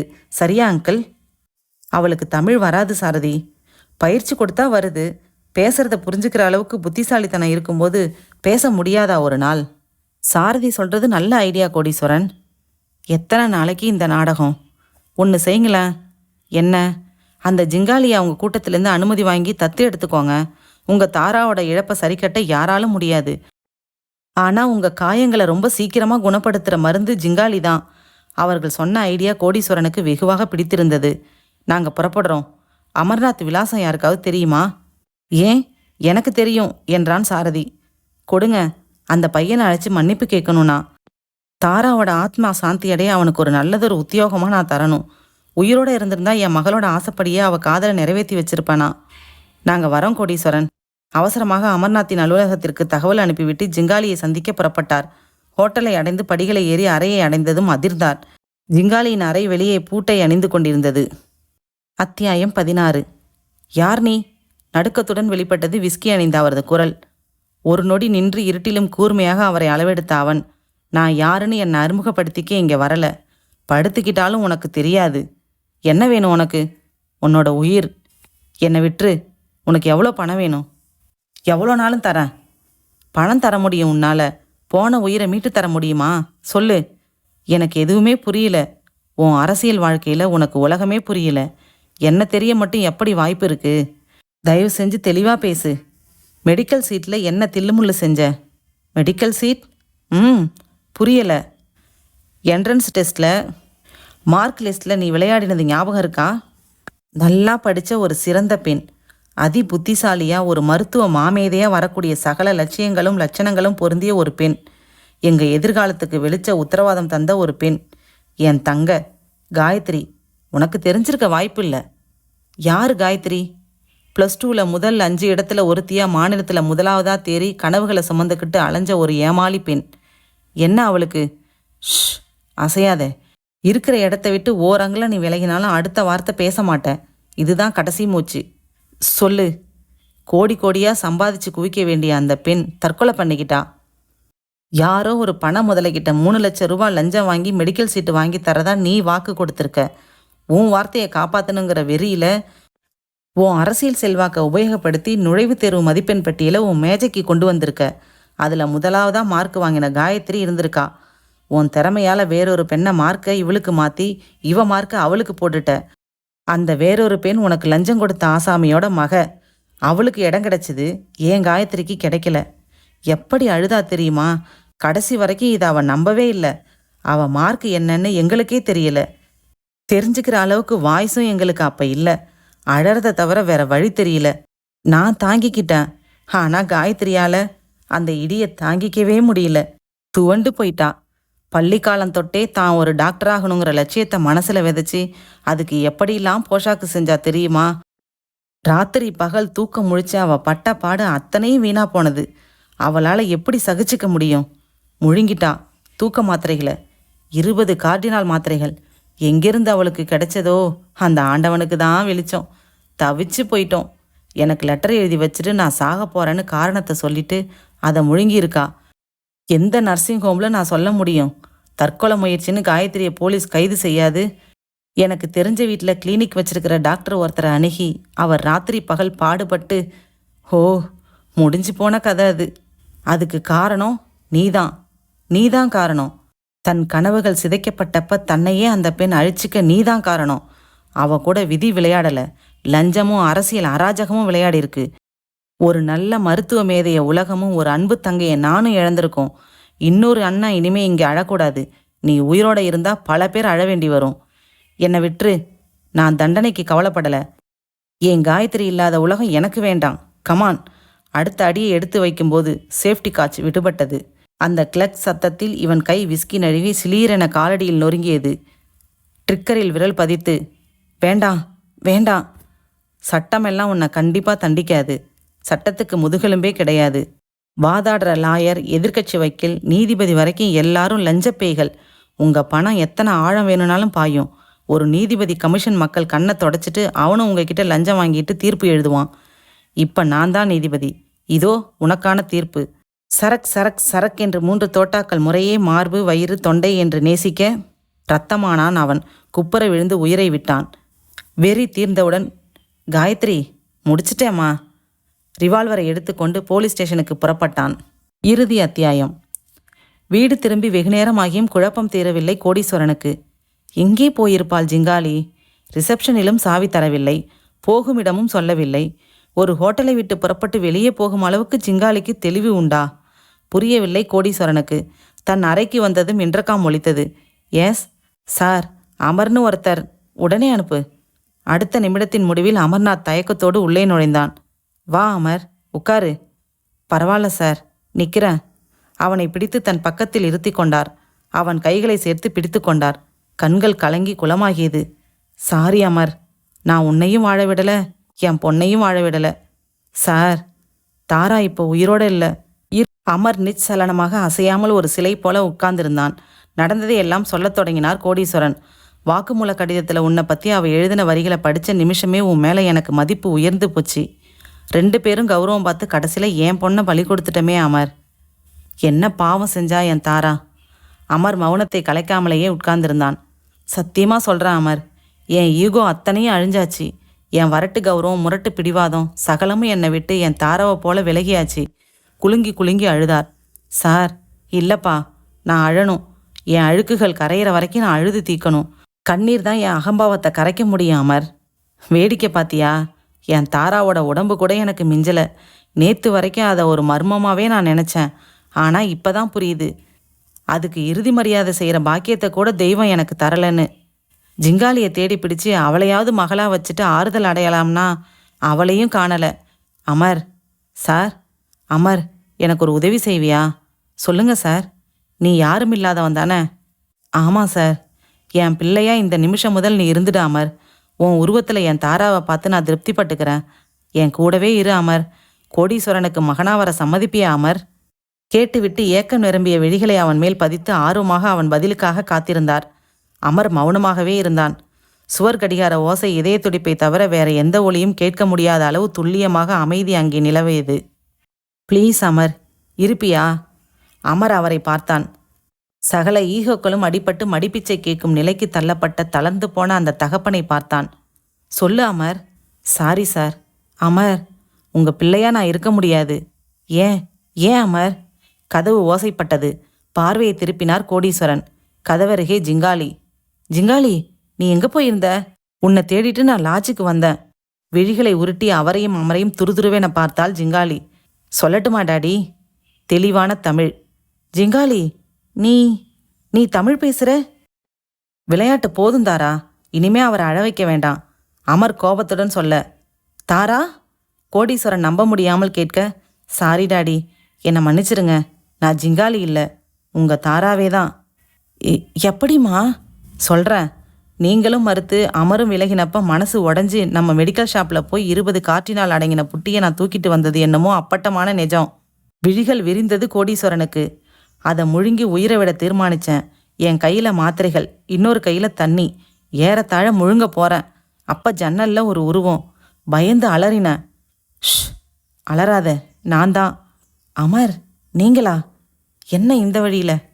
உள்ளே குதித்த அமர் அவளை நெருங்கினான். என்ன உன் கையில்? அடி பாவி, அத்தனையும் தூக்க மாத்திரைகள். அப்பவே சந்தேகப்பட்டேன்.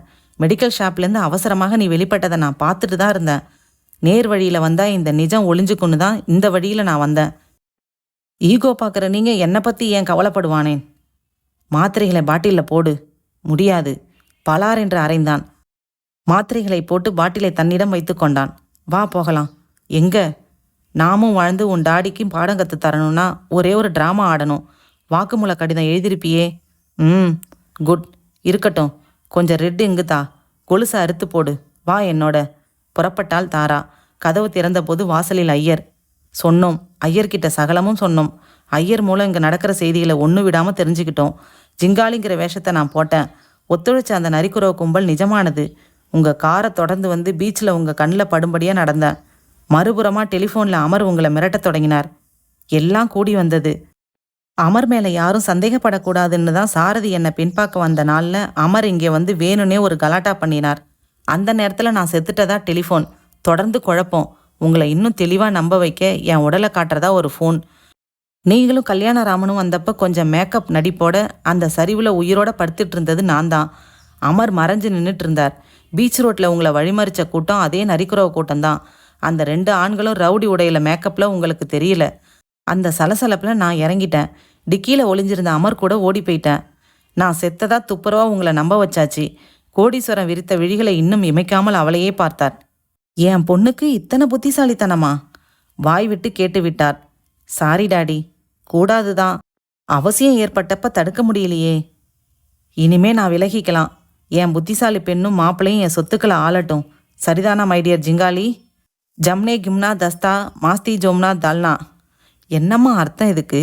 தெரியல டாடி. சொல்லிவிட்டு வாய் விட்டு கலகலவென்று சிரித்தாள் தாரா. அமரும் கோடீஸ்வரனும் அதில் கலந்து கொண்டார்கள். பின் குறிப்பு: ஏன் சார், அந்த மெடிக்கல் சீட்டுக்கு போன காயத்ரி கதை எதுக்கு இதில்? உங்களை கொஞ்சம் திசை திருப்பதா என் அன்பான வாசகர்களே. அது சரி, காயத்ரிக்கு இதே 20 கார்டினால் மாத்திரைகள் எப்படி கிடைச்சது? அதுதான் எனக்கும் இந்த நிமிஷம் வரைக்கும் புரியல. புத்தகத்தோட பேரு மாதிரியே இதுவும் சஸ்பென்ஸ் தானோ? கதை முற்றும். என்ன அன்பர்களே, கதை வாசிப்பு பிடிச்சிருக்கா? லைக் பண்ணுங்க, கமெண்ட் பண்ணுங்க, சப்ஸ்கிரைப் பண்ணுங்க. கதை கேட்ட அன்பர்களுக்கும் திரு தேவிபாலா அவர்களுக்கும் எனது அன்பான நன்றிகள். மீண்டும் அடுத்த கதையில் சந்திக்கும் வரை உங்களிடமிருந்து விடைபெறுவது உங்கள் பத்மஸ்ரீ. நன்றி.